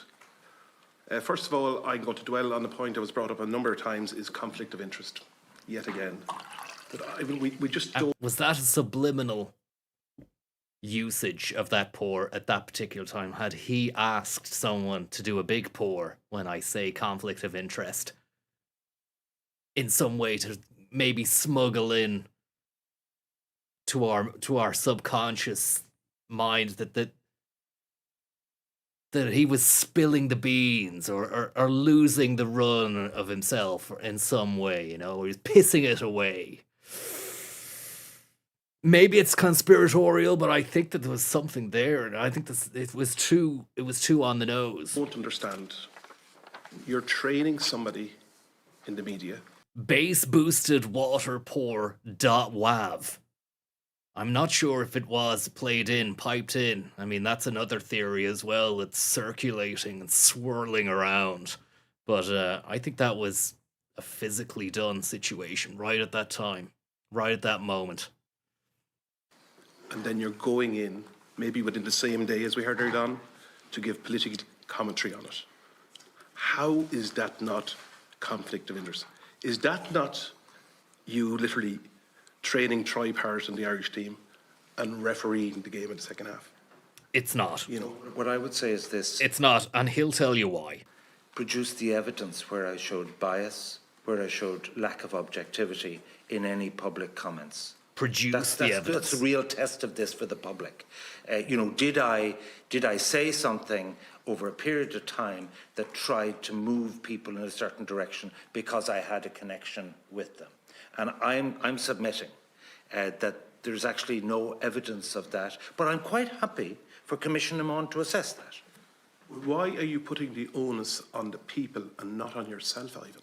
For this, sorry, can I just finish? You're the one that, as many times we can bring it up on record, that takes the high moral ground. You're up there, whatever. So I've been accused of a lot of things. I've never been accused of being on the high moral ground. But for you to stand up and you to take the lead on it, why are you asking the public? I'm not asking the public to take any lead. I'm asking the public to examine what I've said in a different role.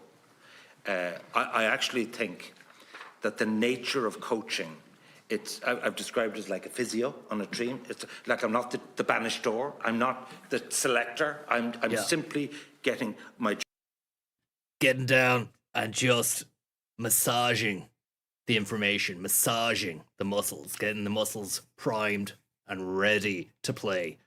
It's not like he's having to inject any sort of ideology or philosophy or anything like that. He's not taking anything away from it either. He's operating as a mercenary, and his trade is communications and strategy. You know, that's a side issue.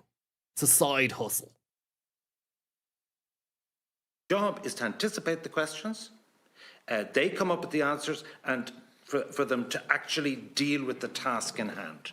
It is an agnostic activity. And I could do it for people who are C-level executives, people whose job is under threat in the public or private sector. I could do it for NGOs, and it is a simple task of can you, and I teach people about body language, I teach them about breathing, I teach them about, phrases and so on. So I regard that as a mechanical exercise. And I don't think it conflicts with what I think or what I say. Can we move on to the newscast podcast? Yes. Newscast. The smear to be Jesus. Yeah. Ivan, I feel... Smear to be Jesus. That was absolutely disgusting. Oh, come on. And I feel it was totally disrespectful. The moral high ground is just nauseating here. The presidential process. I know when you look at the hand. Yeah. What was that? What was that little comment there? Ivan, will you look at me here? I think somebody just said, Ivan, will you look at me? Will you look at this here? And Ivan went, yeah. Need to hear that back. Apologies for rewinding so much here. Yeah.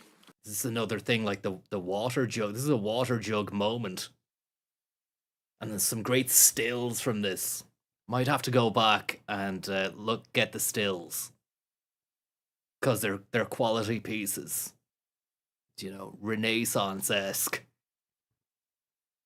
People about body language, I teach them about breathing, I teach them about, phrases and so on. So I regard that as a mechanical exercise. And I don't think it conflicts with what I think or what I say.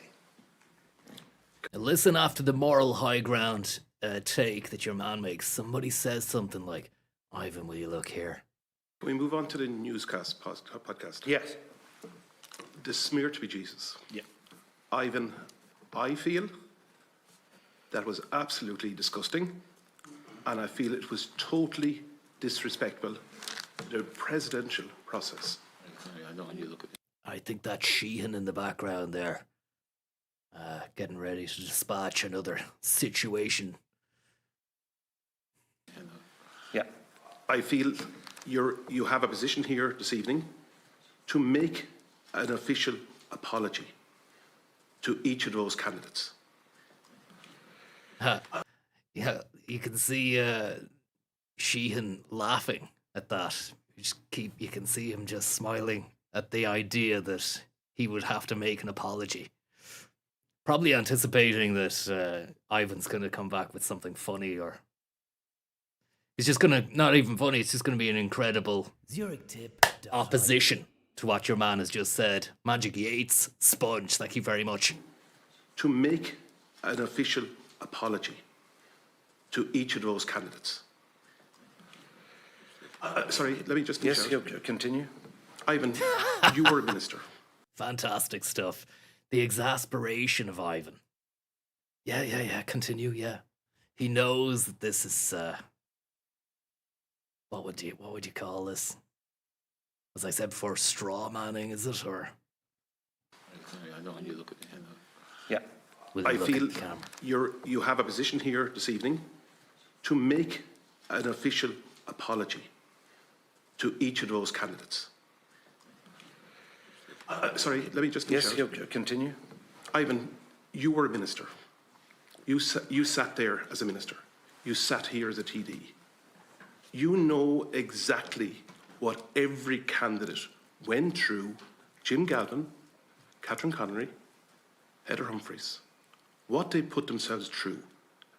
So when they look at someone using the word smear, the definition of smear, purposely trying to damage someone's reputation by false accusations. Why would somebody put themselves forward at political level if a commentator... I have to admire your man's tack, the way he's approaching it, you know. It's sort of like he wants Ivan to be able to just come back down to earth and realize how bad he's done with the words he has used. Sort of a, you know, last gasp chance at being able to appeal to Ivan's morality. But it's not working. Unfortunately, it's not working. It's too late in the day for that tactic. We've seen and heard enough. And I think there is still another 3 contenders. Such as yourself is coming out with comments like that. I'm asking you to please... Brian, I think you're being excessively precious. To be honest with you. Like, I have dealt with in politics over 8 general elections. Politics is a knock-down, drag-out business. Knock-down, drag-out. And power politics is about that. And I've looked at... Boom. You're being overly precious. Boom. Politics is knock-down, drag-out. Boom. It's just a quintessential Yatesian combination. In many jurisdictions, I've been a student of politics, and obviously, I had no idea it would be replayed on national broadcasters out of context, that Catherine Connolly herself for 5 days in a row would speak about the violence of the language and so on. It was all out of context. I wasn't literally advising anyone to do it. I was saying this was an option. So, why do you say was the language too colourful? Yeah. Perhaps so. I think colourful is making a joke of what you actually said. Okay. You were asking. Was it too robust? Maybe it was. But you're personally attacking somebody, asking somebody else to attack somebody. That wasn't a personal attack. It was him saying they should do this as part of their strategy, their election campaign, electoral campaign. And the smearing itself could be a variable range of things that they could do. It doesn't mean to say that it's almost as if he's saying that he launched a personal attack himself. Do you know? Or even specified what the attack should be. Crazy talk coming out of this ministry. I wasn't actually. Ivan Drago. No, Sean sorry. says. You're taking a literal interpretation about a general point I was making, which was negative campaigning. Okay? And sorry, that's the way I intended it. It was in a kind of in a context of a kind of, as I've described, you know, more colloquial language, and it's different to broadcast. I wouldn't say something like that. Bamboozled. On a mainstream broadcast. I mean, Bamboozled. the nature of podcasts is that you've got. It was in a kind of in a context of a kind of, as I've described. Your man's face is the face of someone who's been Yates. You know, more colloquial language, and it's different to broadcast. I would. Look, that's what happens when you're in the headlights, and Yates is just pummeling combo after combo after combo. You've no recourse. There's no plan or strategy. It's like Tyson said, everyone has a plan until you get punched in the face. And right now, you know, it's the fight night, big fight night, and Yates is swinging.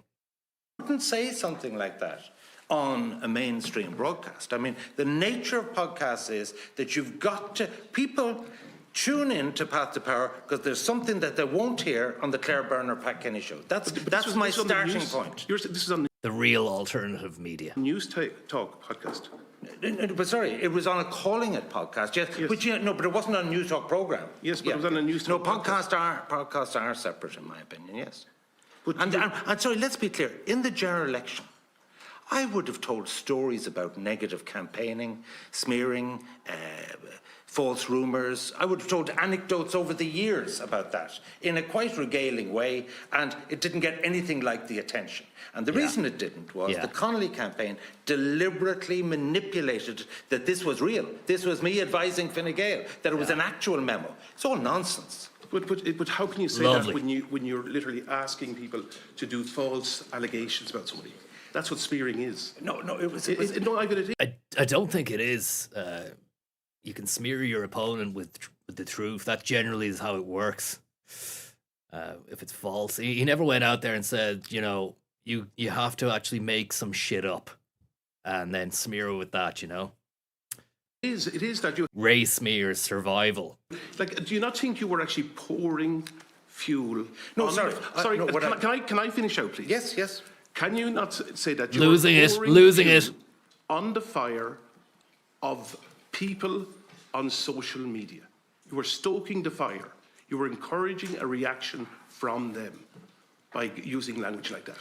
Well, if you look at any toxic social media, they don't need me to stoke anything in the reality. But you're encouraging it, though. You're bringing it on. No, sorry. If Ivan Yates can say it. No, I do want to say, Chairman, I do regret the impact that phrase had on the whole campaign, and put it like this, I would much rather that hadn't happened, but I'm saying the reason it happened was it was weaponised by the Connolly campaign. And are you apologising? Which I can't... Are you apologising? I'm not apologising for it. Good man. What I'm saying is this, I'm sorry that it happened and the way it was weaponised, but what I am saying is, and I don't know how important it was in the overall scheme of things, given the result, it was going to be a clear winner in my view anyway. And at that time, that first week of October, after the Gavin implosion, in my view, that was... Yates. You've been Yates. Thank you very much, Master Yates. That's not a question. Okay, Deputy Gibney. Thank you. Ivan played dishing out Ivan Greats. Just to build on what Deputy Brennan has said, and it would be no surprise to you, but I don't think he's being at all precious. I think a lot of people during that election were truly shocked with the use of that language in whatever Give context. me You can a say that it was break. taken out of context, you can say that it was theoretical, but the fact that a person of influence, which is what you are, and you may display modesty around people saying that, as you have done earlier, but that is the reality. You have a platform. And so to use a phrase like that was shocking for many, many people. And I think, I just wanted to say that I think Deputy Brennan is right to call it out. And I have to say that comment, in connection then with the revelations that then came out around your connection to a candidate within the race, like, I can tell you objectively that as a candidate in 2 separate elections last year, who was pretty much dismissed by you as a candidate in both elections, made me question, were there any candidates in either of those races who were paying Mr. Yates during that election for media training? So I'm just saying, you've talked a lot about how you have the ability to parse things in your head. You have the ability to be objective and impartial. But we don't if we don't have the information. And these revelations that have come out have certainly prompted me to question your objectivity and your impartiality. So just for feedback in terms of what you've said so far. Her style is good. I'll give her that. And what would you say? The ambience has taken a bit of a chilled turn there with that. But the meat and potatoes of what she's actually getting at, it's not worth anything. It's for the birds. And she's only trying to develop and build on the previous contenders' accusations, and which have already been eloquently dismissed by Yates. So, I mean, fair dues to her, but I mean, you need to have you should have had another thing to take to him after that. We don't want to replay the hits here, which is all that's going to happen in this. Sure, but just briefly, really, because... I just want to make a comment about Dublin Rathdown. I actually did an event in your constituency, the Sandiford Business District. I chaired a debate on that, and I was actually taken with your performance on that, and I think I alluded to that on the podcast, that you were... You described me as a worthy candidate, and you spent more time talking about the candidate who didn't show up to that event, both at the event and in the podcast afterwards. Yes, that was an independent guy, but I did not train Jay Brennan. I did not train Jay Brennan, or I had no connection with any of the other candidates. No problem. I'm just telling you, but this is my point, is that I get to judge objectivity and impartiality as a listener, as a That's a candidate. fair point. And this is the point, is that you can't do that for me just because you think you can separate it in your head. That's what made me question it. Anyway, to some more direct questions. Has any newspaper or radio station ever asked you for a list of clients to ensure that you're engaging with adequate independence? Sorry? Has any radio station or newspaper ever asked you for a list of clients? Not that I'm aware of. Okay, no problem. And how many media organisations, not that you're aware of, or? No, not to my knowledge. No, is the answer, yeah. How many media organisations, print and broadcast, say over the last 12 months have you? Yeah, I mean, look, he probably should have been asked, you know.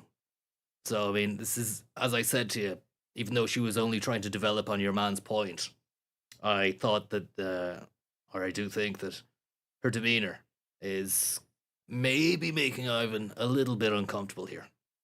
And he's had to quietly bat away that last one without any elaboration. He didn't have any extra sauce or Yates dust to sprinkle on that. It was just a kind of a muted, a kind of quieted no.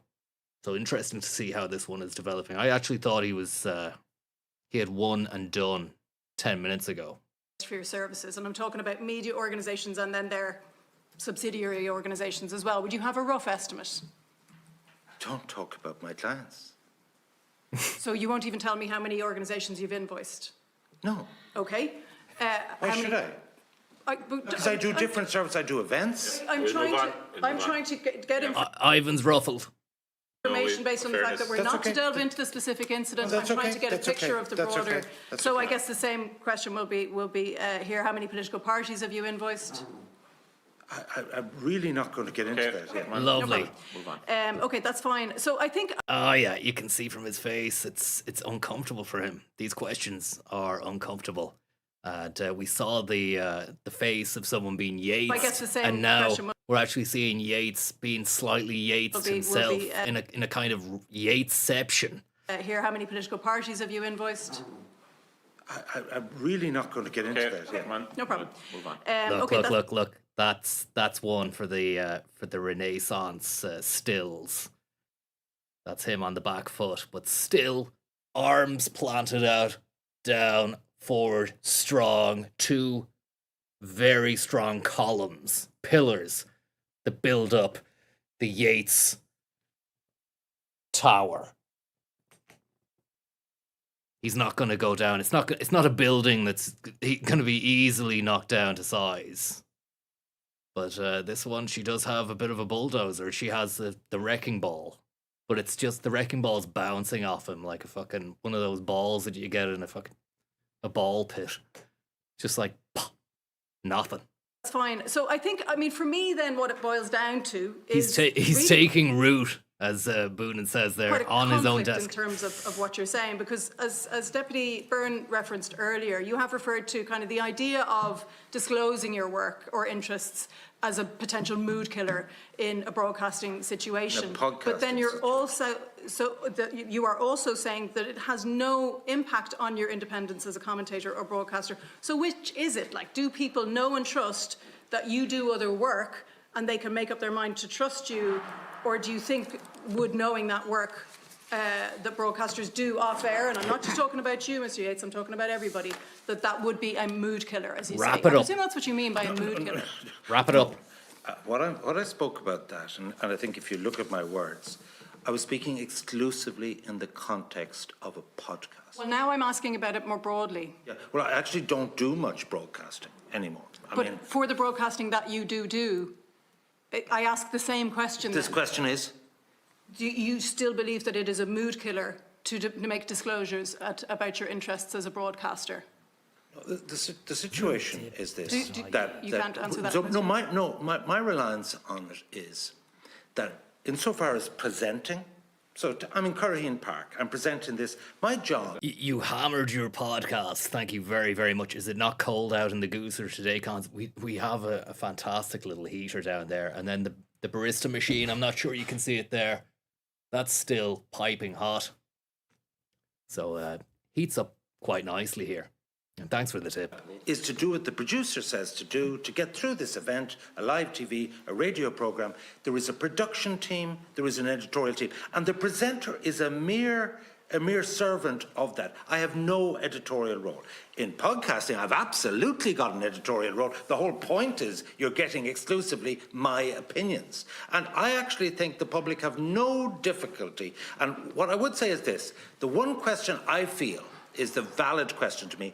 When I give an opinion, is it authentic or is it paid for by somebody else? And the truth is, and you may not believe this, but the truth is, it is always fearlessly my own opinion. Fearless. You're editing it here as well. You're suggesting what the questions are that we can put to you, but we're putting these questions to you, and you're not giving us the answers that we're looking for. What question did I not answer? But any of the questions that I asked there around your client base, to simply give us a picture, but also to say, I asked you about it and you said that was only in relation to podcasts, and I said, well, can you answer it in relation to broadcasting? And you evaded again, because they've saved the best to last in terms of power with herself. I don't know if she is the last, but they could have actually all done with having that chutzpah.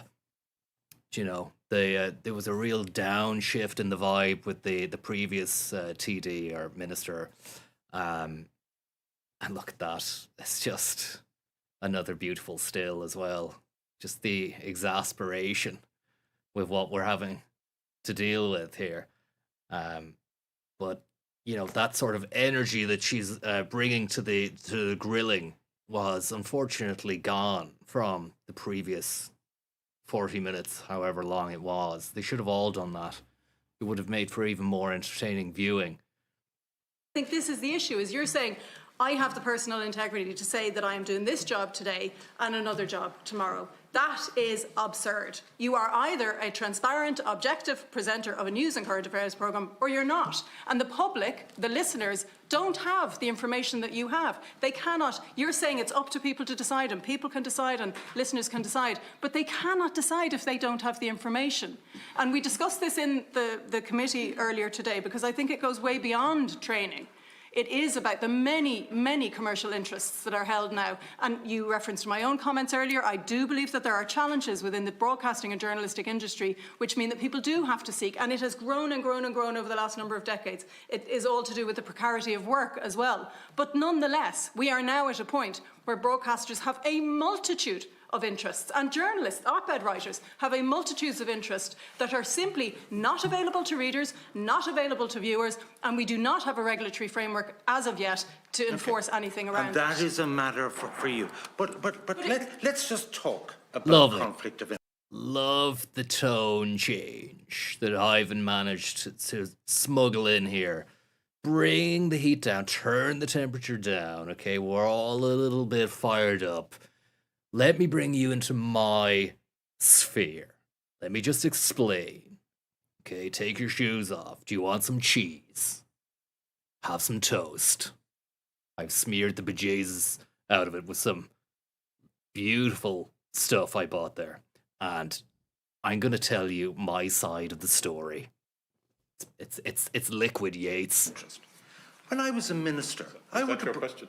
No, sorry. No, I just want to make Don't a very fucking interrupt him. brief point, which is, when I was a minister, I brought the agri-journalists around the world on trips. And then he was asking, is that answering your question? And then you can hear her go, doesn't matter. It's they don't. They're not affording Yates the levity and dignity that is befitting of the man here. About conflict of interest. When I was a minister, I Is would that your question? No, sorry. No, I just want to make a very brief point, which is, when I was a minister, I brought the agri-journalists around the world on trips. When a minister leaks a story, it's with a view to currying favour with those journalists. There are all these complex relationships. Is that a conflict of interest? If a spouse is working on something, is that a conflict of interest? So I think you've got to rely on someone's personal integrity. Are you getting the authentic person? Well, I, as a consumer of media, want to rely on principles, and I do not believe that your personal integrity has displayed that those principles are being upheld in your broadcast. That's your opinion, you're entitled to it. Be clear. Cathaoirleach, and lovely ending. Yates, and thank you for showing up It is appreciated. There were others that were asked and didn't show up, so just want to acknowledge that at the start. And just to declare, I have absolutely zero conflicts of interest. I've never met Mr. Yates. He did predict a win a seat in Cardiff Kilkenny against the Grain, so I thank him for giving me a bit of a boost. But absolutely no connection, never met, and I've never been trained by Mr. Yates either. Although he has done a bit of work with Fianna Fáil in the past, which I'm sure we'll get to. Oh, so the digs are coming in again, the underhanded sort of little diggings. As we're going along, but just in your in relation to your podcast, if I can start, Mr. Yates, Pat Power, and I must say and confess, I do listen, as I know most. We all listen to it. But you say in your opening remarks regarding the podcast that I think it was mentioned earlier, a guaranteed mood killer in that environment would have been if we had been forced to preface every debate with a disclaimer or a declaration of interest. That's your words from your opening statement. So if you have, and to quote you later on, a pugnacious broadcasting style, does that mean Matt Cooper was the mood killer? No. Gotta hand it to this fella here. He's getting personal, you know. He knows that Path to Power is no more as we know it. Ivan's had to cut ties with that, and it's broken up a terrific and formidable media partnership between two titans. And this is going to hurt. I think this is going to hurt Ivan. I'd be interested to see how he responds here. No, I'm not going to comment about Matt Cooper at all this evening. The situation is this, that, and I've actually been thinking about this over the last 48 hours. So just say every interest was declared. I would say people who declare interest will not be on Morning Ireland. They'll be excluded. That's going to be the consequence of declaration. As a lot of people with insights and knowledge, and that's fine. If that's going to be the regime going forward, it will be journalists talking to journalists. It'll be a monoculture. And good luck with that. And I think the public will not be well served. You said Good in stuff. previous No one's going to tune in. That you purposely didn't inform Matt Cooper or NK management of your involvement.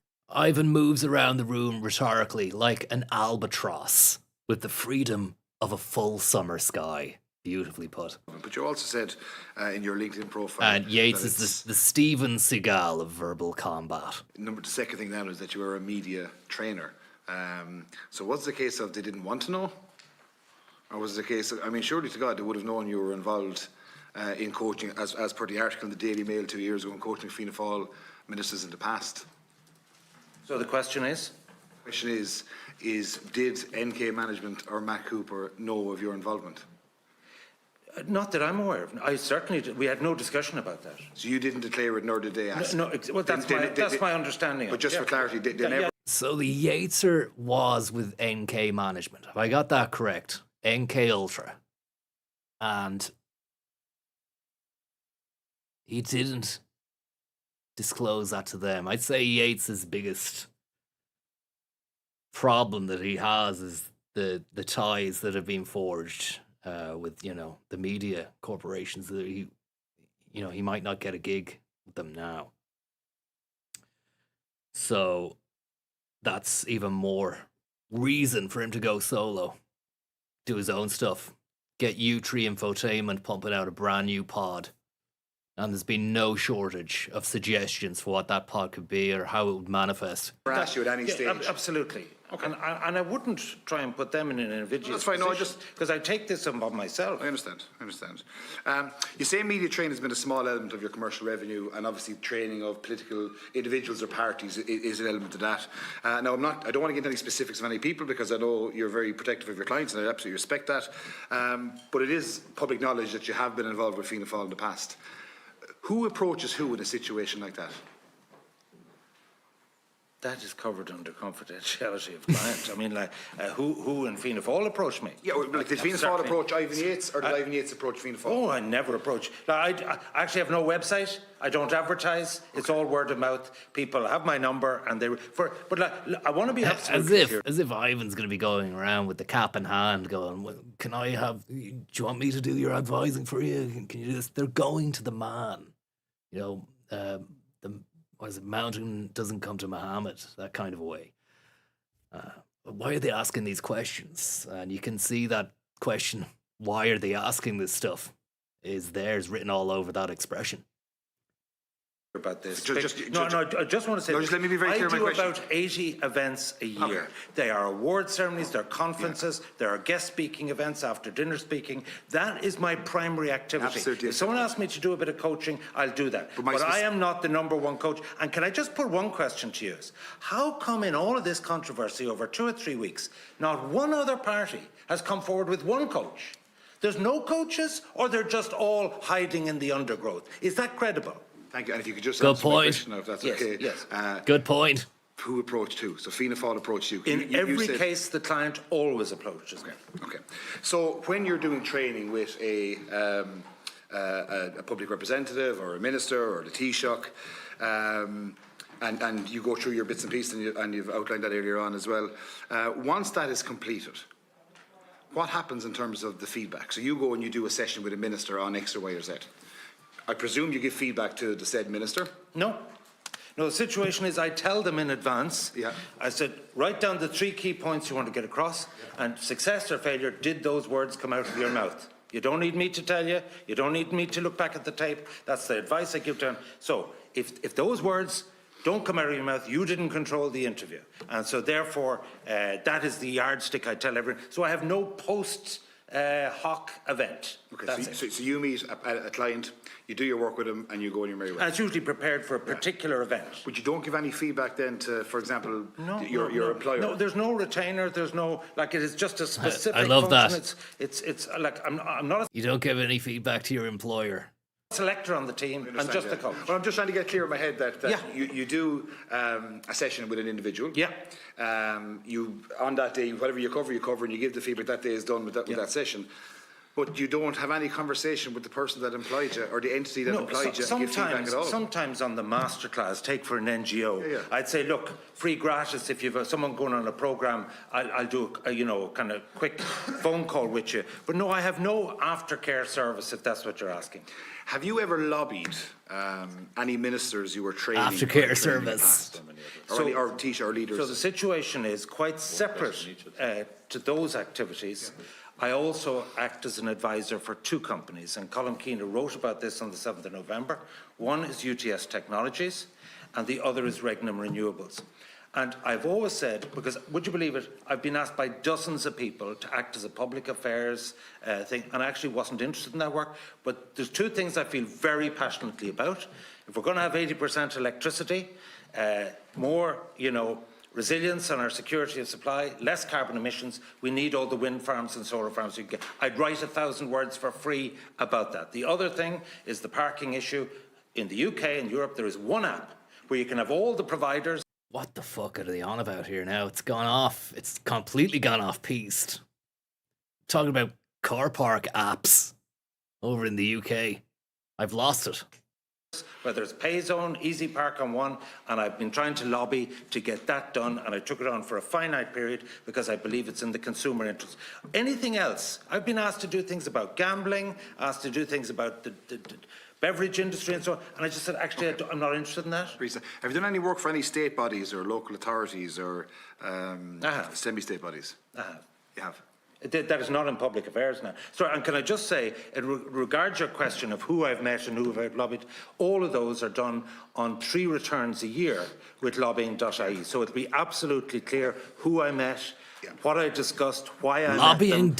And I tried to be compliant in relation to all laws. And just to be absolutely clear, just to finish up, in terms of your fee situation, you charge on an hourly basis as opposed to being on a retainer. So you're not on a retainer. Well, I always say to people as regards my fee, because people think I have ginormous fees. I don't know No, I have a standard thing is, what's your budget? And I'll tell you then if it fits with my budget.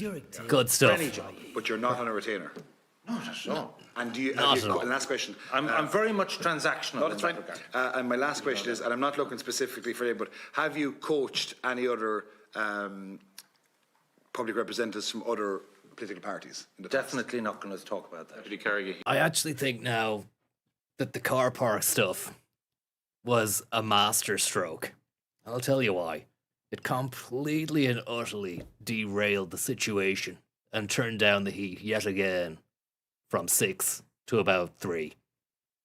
everybody, once they heard about that app that dealt with car parks, knew at that moment that the air had been let out of the balloon, and Ivan, yet again, had managed to escape a roundhouse from the kangaroo court. Mammy Yates, thank you very much there for the tip. It must be nearly done here. And there's no... The player on the Oireachtas player just doesn't show you any thumbnails as to when it ends. It's definitely not going to go on for 3 hours. It ends roughly around here, I think. I hope. Yeah, we answered. Thanks very much, Chair. Another sip. Welcome, Mr. Yates, to the meeting. Energy low. Questions. Low energy. Straight out. Prior 2024 general election, you just would have done reviews of every constituency, and just maybe to put it on the record that you weren't doing any work with any of the candidates that was a candidate within that general election prior to giving your views on the podcast. So on Longford Westmeath and all of that, the situation is that my prediction that you mightn't get elected on that occasion and that Fianna Fáil would hold that seat, I got that wrong, but it had nothing to do with any relationship I had of a training nature with anyone. I called that. So the nature, I would talk to a lot of people. I talked to former TDs, and in fact, if I'm guilty of anything, is I'm the best back channeler in the business. I like politicians. I don't really like journalists. I empathise with them. I understand, how insecure their situation is. And the reason why Path to Power. That's who you are. That's what this is. And they don't like it. And they hate to see a back channeler doing the work of the gods. The best back channeler in the business. And that's why they've got him here. Because they're envious. They don't like it. They don't like it.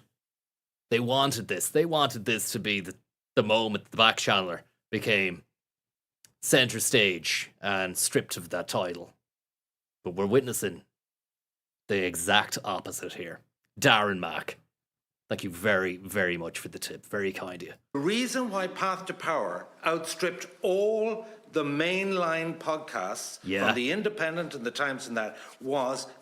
We know why. We know why. Because I was able to back channel people because they trusted me. That if they told me something, I would say it's my opinion, not like a journalist where it's unattributed or whatever. And that is something that I believe I have a real talent for. Lovely stuff. Setting the stall out. You can't argue with that. I suppose specifically, but I will say I'm going to thank you. I did you a favour. People hate when I say you're going to get elected. I kept that podcast and I listened to it every single night in the lead up to the general election. On questions. Oh, but I just... Questions. And it... And your success was deserved. Sorry, can we get very much, but no, just to say thank you. I suppose, look, I think this whole issue... What's going on here? First of all, thank you for coming. Others were asked, didn't come. You've been refreshingly honest, and in your introductory statement, I think, is very thought-provoking and honest. I have always had a view that you shoot from the hip. You give your opinions as you see it, and I think that's refreshing. They need to, just on a side note, maybe address some of the markings on the wall side of the committee room there. It's lowering the tone, and it's not befitting of the Oireachtas at all. So, just a cloth or something, a J cloth, or... Get someone to have a look at that, guys, if you can. Because it's actually taking the heat out of this man's stuff that he's saying. Refreshing in commentary that you see on the radio. And I think, it's positive that now, when we've had our discussion, and we thank the Care of the Commission, the man, that they're now reviewing into... This is Committee Room 3, and somebody says you would not see such markings in Committee Room 1. The whole area, across this area, and it's highlighted, the fact that, I suppose, podcasts weren't technically covered under certain, I suppose, legislation or whatever you may put. So I think it's actually turned out to be actually timely, that now with the broadcasting bill, that we can, I suppose, significantly maybe tighten up areas that might have been considered loose. And I think, and I've done a lot of work. I was in this committee for the previous 5 years. My God, man. I mean, there's no...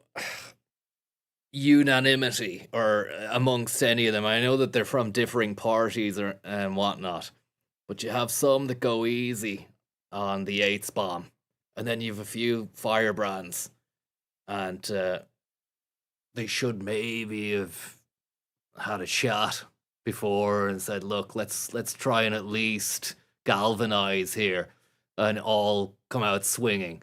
But you're just not going to get that, which again kind of highlights how useless the whole thing is. Especially you're nearing the end here. This it's just whittling down time. Reviews into the future of media was very supportive of particularly local journalists in our regional newspapers and our regional radio stations to make sure we support them. And significant funding came through the Local Democracy Fund, because the reality is significant high percentage of Irish people trust our mainstream media, and it's important that continues, and it's important that governments support those radio stations, television stations, regional newspapers, regional radio stations that give us that true commentary, and not a lot of the negative commentary that we get online. Just in relation to, I suppose, like the presidential campaign, and Deputy Brendan mentioned. Can I make one point about local radio? Yes. I think the biggest impact of the regulatory regime, controlling is back in control again. You could sense that that was going nowhere. Yates just picks it up and says, "Look, this is what I need to say, and this is what I have to say. It's perfect." Will destroy local radio. We've seen this in the UK, where BBC withdrew, but the reality this is ideology right here. €200, where they'd be getting paid 500 on national radio. They cannot live on that. There are more conflicts and more difficulties with part-timers in local radio, and to put an onerous regulatory regime on local radio will close it down, because they're depending on voluntary contributors. Yeah, and I think it's that. Beautiful stuff, and that will have shut everyone up there. I even saw someone hover across to another minister hurriedly, kind of worried that this was going nowhere. I wonder, do they have anything final to just bring out, any sort of finishing move at all? Scrotal recall, thank you very much for the tip. I hope you're getting on well. And the Yates Meister, very, very kind of you. Thank you very much for the tip there. I hope you're doing well. Nearing the end here. That's an important point that we continue to support. And you have to be strict with 2.5 minutes, because we have to go and vote. Yeah, no, just in relation as well to the campaign, and I think the words, and I welcome the fact that you made the comments that you made earlier with regard to that comment of smear in the bejesus out of it. Ivan's HP isn't low enough for a finishing move. It's too true. Even if they did hit him with something special now, he's still he's won the bout, pound for pound, round after round. The score seemingly is unanimous. It was a Yates fest. He was, and you were correct when you said that was seized on by the Counter Connolly campaign, and I think used and blown up and amplified, ultimately to damage the Fine Gael candidate, who was Heather Humphreys, and it was out there across all platforms in the space of, I'd say, minutes, hundreds of thousands of pages and shares or whatever it is across certain political parties, to make it out that this was something that Fine Gael were behind. And maybe you might just, you probably might have said it earlier on, put on the record that is not the case, that it was not Anton. What's going on? I want to be absolutely clear. What is going on? This was a real difficulty starting on radio. John, thank you very much. John. Minister, I had to interview people that were friends and colleagues of mine, and I had to be even harder on them. I resigned my membership of Fine Gael in April 2009. I've had no contact with the party since. In fact, we've been giving out about each other ever since. Thank you for your honesty. And as I say, your opening statement, I think, is refreshingly honest. And it's my view that any opinion that you've given, and can be controversial in your comments, but I think that's what we need. We need thought-provoking comments when it comes to. Are we not seeing an absolute undoing of the entire committee here with this fella who's thanked Ivan for helping him get elected? Am I getting that wrong? The whole thing is to try and get Ivan on the conflict of interest But I think we've actually we've transcended everything that was going well for them. And they've gone to a TD who's going, do you know what? Thanks for getting me elected, and I'm well done for coming, and you're great. I don't think they got together and decided what the strategy was here. Thank you very much there, Catherine Coffley, John, and Chris D. Thank you very much. I would say it's a masterclass, but I think they've actually been their own undoing. The committee chosen here. To politics. So look, as I say, that's all my Okay, questions. we're going to now suspend for the votes, and That's it. with your indulgence. That's it. If that's okay with you. It ended with everything that they were meant to get him on. It was shown back at them, you know? Absolute classic stuff. You couldn't write it if you were trying to satirize how ineffective these committee meetings are. And, my good God, did he even ask a question, that man? I'm not sure. Well, it depends on the votes, but yeah, whatever that will be. Okay. Thanks very much. That's it. Unbelievable stuff. Bizarre. Concerning. There were twists, turns. There was the Yates 1-2 patented. There was a few moments where he might have seemingly looked as though he didn't have the answers that we know him to have. But all in all, it was a shit show and a complete and utter waste of time. Congratulations to the Yates Meister, and also planting the seeds for what could be, what would be, and what should be a future independent podcast venture. I don't believe his words when he says he's not going to go into broadcasting anymore. He's too good for it, too good to stay away, you know? But thank you very much for joining me in this. It was, regardless of the takeaway of being a complete and utter waste of time, to be able to witness the man in action under duress. I know it didn't look like it, but there would have been a palpable feeling of, like things, the world was beginning to close in there, but he made mincemeat of them. He's the ringmaster. You compare that with Tuberty a couple of years ago, it's night and day. I mean, he also didn't have the benefit of having his agent sat behind him just like that. Can't remember if it was his agent or he had his solicitor there, but there were handlers. But you can't handle the Yates. He's unhandleable, unlabelable, and he smeared the bejesus out of them without actually smearing them. But thank you very much for joining me on this media debrief. It's been eye-opening, an interesting experience. And let's take those lessons and try to learn from them. Ivan, buddy, if you're watching, I know you are. Can't wait to see what you do next, buddy. All the best. Take it easy. Good night. Or afternoon. And God bless. Thank you very much.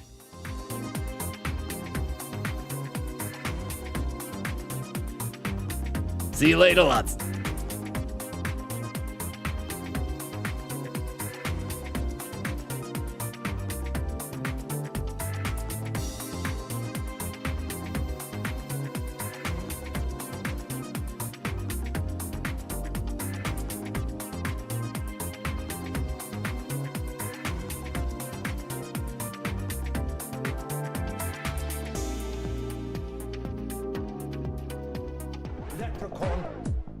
Leprechaun, leprechaun, leprechaun, leprechaun, leprechaun, leprechaun, leprechaun, leprechaun, leprechaun, leprechaun, leprechaun, leprechaun, leprechaun, leprechaun, leprechaun, leprechaun, leprechaun. Who do you actually think you are? Leprechaun, leprechaun, leprechaun, leprechaun. Who do you actually think you are? Leprechaun, leprechaun, who do you actually think you are?